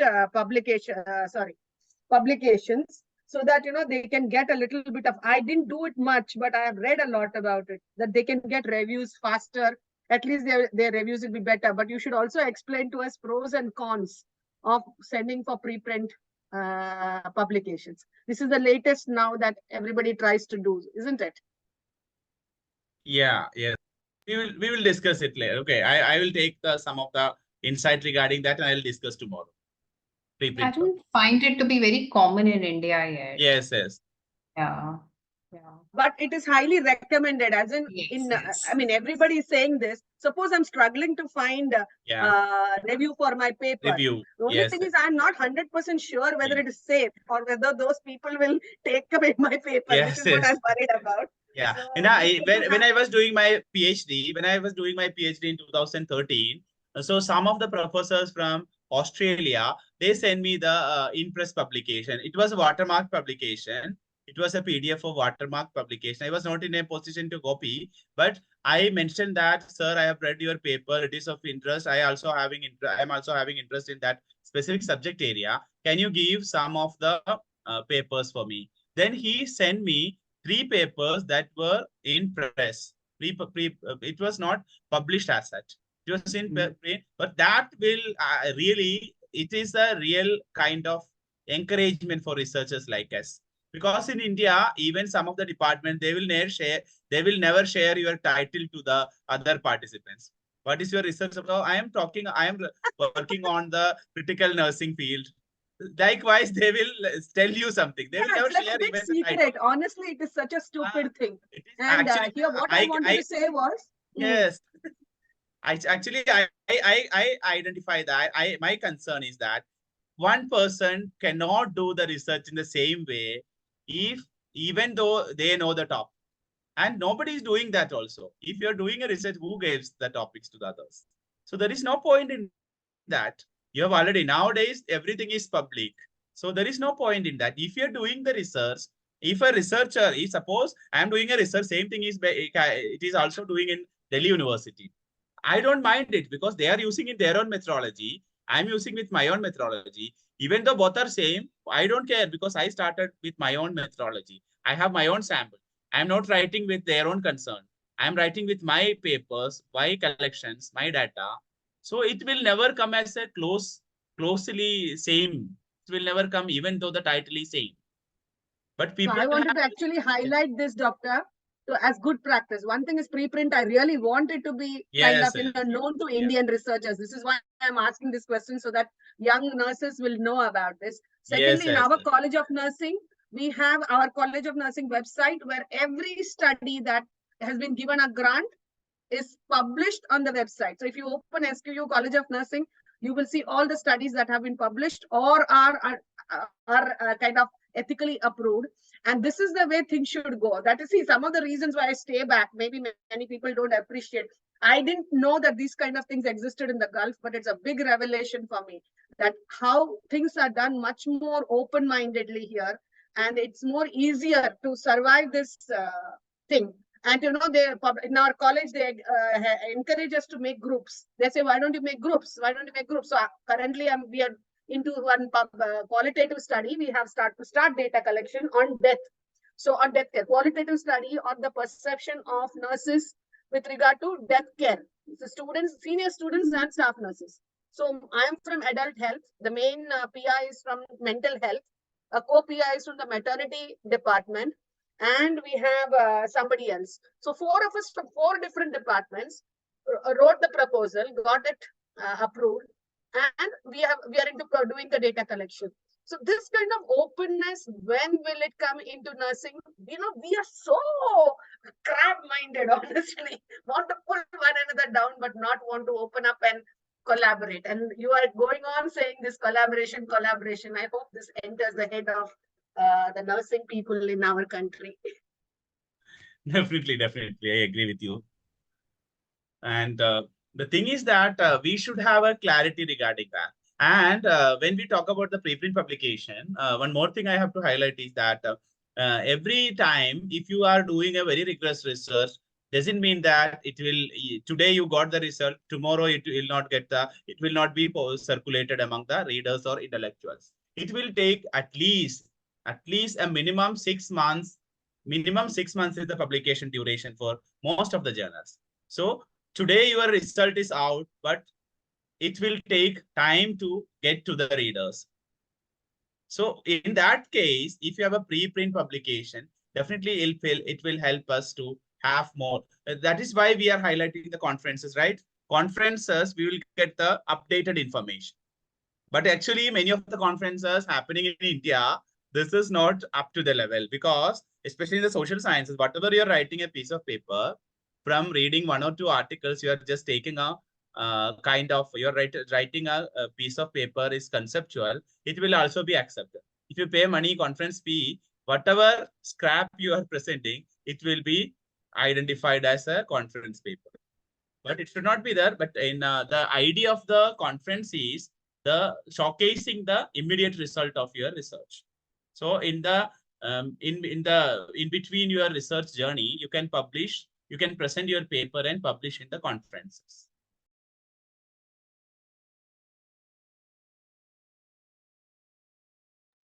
I think that's it. There's just one more question I can see, sir, which is Rakhi is asking that sometimes it is recommended to keep the setting confidential.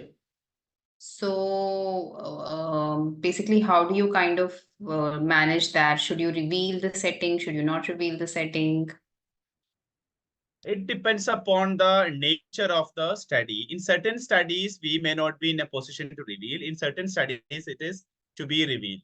And one thing is that in some of the journals, they will ask you, even though it is not revealed in the paper, they may ask you the original documents. So in such case, you may have to submit to them. For the confidentiality, it may not be in the paper, but for the publication purpose, you may have to submit to the journal. That is also that. It depends upon the, I don't know exactly about the clinical research. I don't have a very good experience about the clinical research. Only psychological research I have carried out. I have an experience. So other clinical research, I don't have clarity regarding that. So based on the journal policies and the guidelines of ethical guidelines, you have to do accordingly. Great, I think that's it. We can close for today just before everybody logs off. For tomorrow, we'll do a session on statistics and a live case study using SPSS. So please download the trial version that I have shared the link. I will also email it. You know, it may take you, you may have to restart your computer once after downloading it. So do that much before. I would prefer you do it today itself rather than kind of wait for tomorrow morning.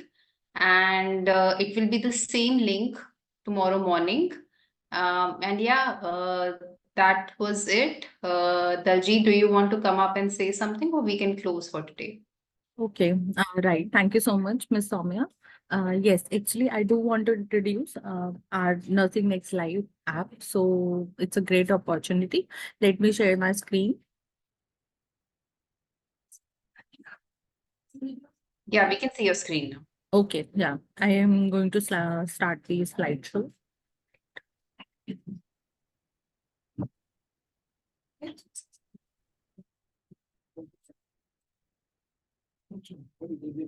Okay, so are you able to see my screen? Yeah. If any students have questions about the Nursing Next Live or any CBS products, I think this is a good time to ask. Yeah, sure. They can actually put their questions in my like question answer box also, and I will just answer them. Now, just because we are wrapping up the session and Dr. Sameer Babu has taken such a great role in explaining everything. So it's a great opportunity. So good afternoon, everyone. My name is Diljit Kaur and I'm Assistant Publishing Manager here in CBS. And first of all, I would like to thank our honorable guest, Mr. Dr. Sameer Babu, sir, for enlightening us on understanding research and academic publication. I must say, the session was really useful for the participants of today's webinar. And also, I would like to thank all the respected panelists and all the attendees, those who have attended today's webinar.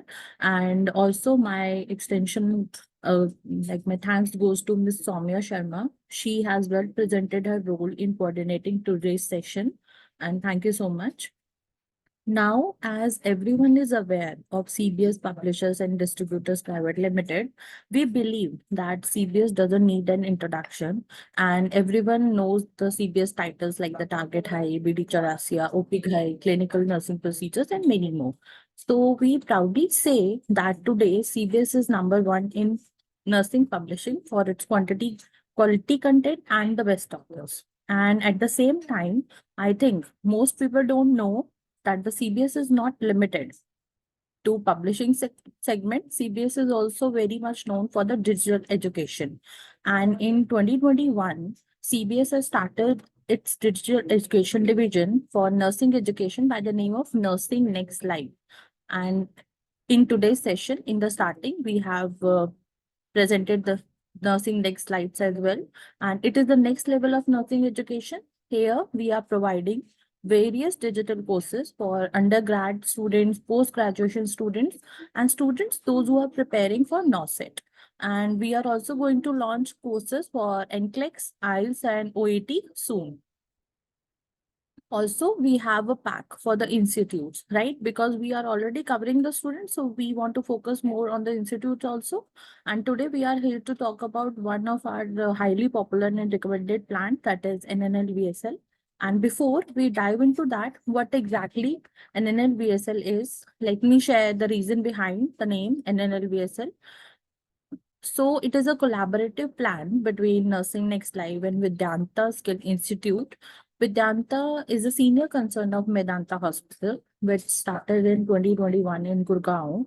Earlier, they were into providing clinical education to the nurses in offline mode only. But with our tie-up, this education is now available digitally in the form of clinical simulation courses. So here is a slide 5. Here is the slide. You can see that NNL-VSL is bridging the gap between the theoretical and practical learning. And we are covering 6 core subjects, 300 plus nursing procedures, and also healthcare updated training modules for clinical behavior and leadership skills. Now, here are the top reasons why one should go for the plan NNL-VSL. Special focus on the clinical behavior and communication skills. We are focusing real-time clinical scenarios with actual lab and hospital setup. Subject-wise procedures in according to INC syllabus. Time efficient for student who's struggling with reading comprehensions. Working is shown by clinical expert from multi-specialty hospitals. Common clinical errors are highlighted. Most diversified and unique content to upskill students. most unseen and unpracticed nursing procedures, videos focused on enhancing the observation skills, and client-oriented method for structuring the delivery of nursing care. So we have covered these 10 points, and this is really, you have to go for the plan NNLVSL. Now, let's see what all you will get, right? So we have covered all the important procedures as per the INC syllabus. All the content is given in very high quality video format. And also, this is the modem, and the core subjects which we are covering are nursing foundations. 76 videos are there. These are the approximate video numbers, and we are covering more and more. Adult health nursing 101 videos, child health nursing 38 videos, mental health nursing 12 videos, and midwifery and obstetric nursing 44 videos, community health nursing 14 videos. And also in this pack, we are giving 6 demonstration video, and the validity is 2 years. So let's talk about the pricing. We came out with this idea in 2023 and third quarter, and in the last 3 months, we have given the demonstration to more than 100 institutes, until 31st January 2024, we had 10 institutes which are now powered by NNLVSL. So few of such colleges are Father Muller College of Nursing, Mangalore, Tilak Maharashtra Vidyapeeth Pune, Devbhoomi Uttarakhand University, Mai Khalida College of Nursing Jodhpur, Vyas College of Nursing Jodhpur, Manikarnika Topiwala College of Anand Gujarat, and PDM University Rohtak. So now in NNLVSL, the innovation is curated in the form of concept and idea, which is unique.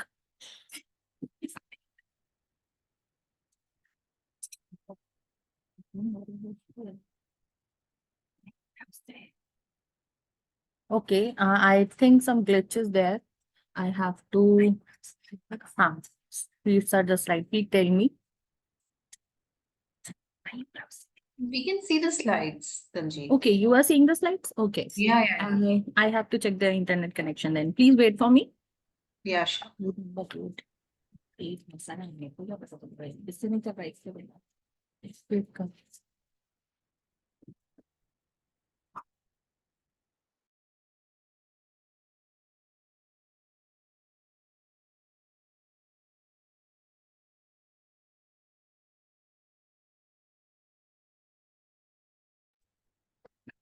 Now I think it's okay. Okay. So Yeah. here, yes, in NNLVSL, the innovative is curated in the form of the concept and idea, which itself is unique, the content, the mode through which we are providing you the clinical videos. So for the first time, you will see that an EdTech company, that is our Nursing Next Live application. This is our EdTech company, an extension of CBS Publishers only, is providing the content via 2 models. A kiosk model, you can see it here, please, and a tablet model. So we have 2 models. In kiosk model, in which an institute can buy 1 kiosk available with a 32-inch screen and good speakers. And in second model, that is a tablet model, it is available with minimum 4 tablets and headphones from standard companies like Samsung, Motorola, and Lenovo. Kindly note that this model is available with a minimum of 4 tablets quantity. So if we talk about the pricing of the content, and you can trust me, we are not charging anything substantial for the content. Whatever prices we are charging, we are already giving you back in the form of digital gadgets. So at present, the inaugural price for the kiosk model is 2,50,000 plus GST, and the tablet model is 70,000 rupees plus GST. And as a special offer, we are giving the 2-year validity of the content. Our motto and aim is to bridge the gap between the theoretical and practical knowledge, which is incomplete without the support of all nursing institutes and from the principals and vice principals sitting here. Our mission is to make every nursing student clinically skilled, and for that, strong support from all the faculties, principal and vice principals sitting here, available here right now, can easily join our hands with the NNLVSL program. So we are happy to give a free demo. If any college is interested, you can just send us a mail or call us on this number, Our team will reach to you by visiting your college or providing you the free demo of the kiosk and the tablets. Also, we are giving free access to our content for 15 days. And as in today's webinar, the faculty members are present here. So we have talked about the institute, but for the faculty members also, we have one plan and we are coming up with this, that is faculty development program in the month of April and onwards. So it is a program which is free of cost for all the faculties, where we are going to provide the open PPTs of CBS nursing books, as we have now available 5,000 plus titles with us. So you have a free access to that. And nowadays, CBS and NNL is very active in conducting various webinars. So faculties will get the webinar and the conference at all one platform. It is a free of cost and all the webinars are available here. Plus you will get the chance to write and the articles for us that will be published on our websites as well. And we are also giving you the access to the whole undergrad students and postgraduate content for our teaching purposes, right? So any faculty who is interested, we have given our contact details. So you can send us your request and query and our team will contact you. And now also recently we have come up with our one title, that is Nursing Research and Stats. I really want to talk about this book because right now also, but it is somehow related to the topic only. So yes, this is the Nursing Research and Stats book. It is as per the revised INC syllabus 2021 and 22. And the authors are Dr. Sukhpal Kaur and Dr. Muthu Venkateshwan S. And it is having 300 plus figures, tables and flow charts, 100 plus practical examples, and 12 plus important annexures on different references table, 300 plus subjective and objective questions are there, and extensive covers on research designs and research methodology and biostats are well covered in this. It is a perfect amalgamation of theoretical and practical aspects. So it is a 580 pages book and the MRP is $895. Yes, you can buy this book and we are offering right now the discounts for the faculty as well. So that's all for today. Thank you so much, everyone, for giving your time and attending today's webinar.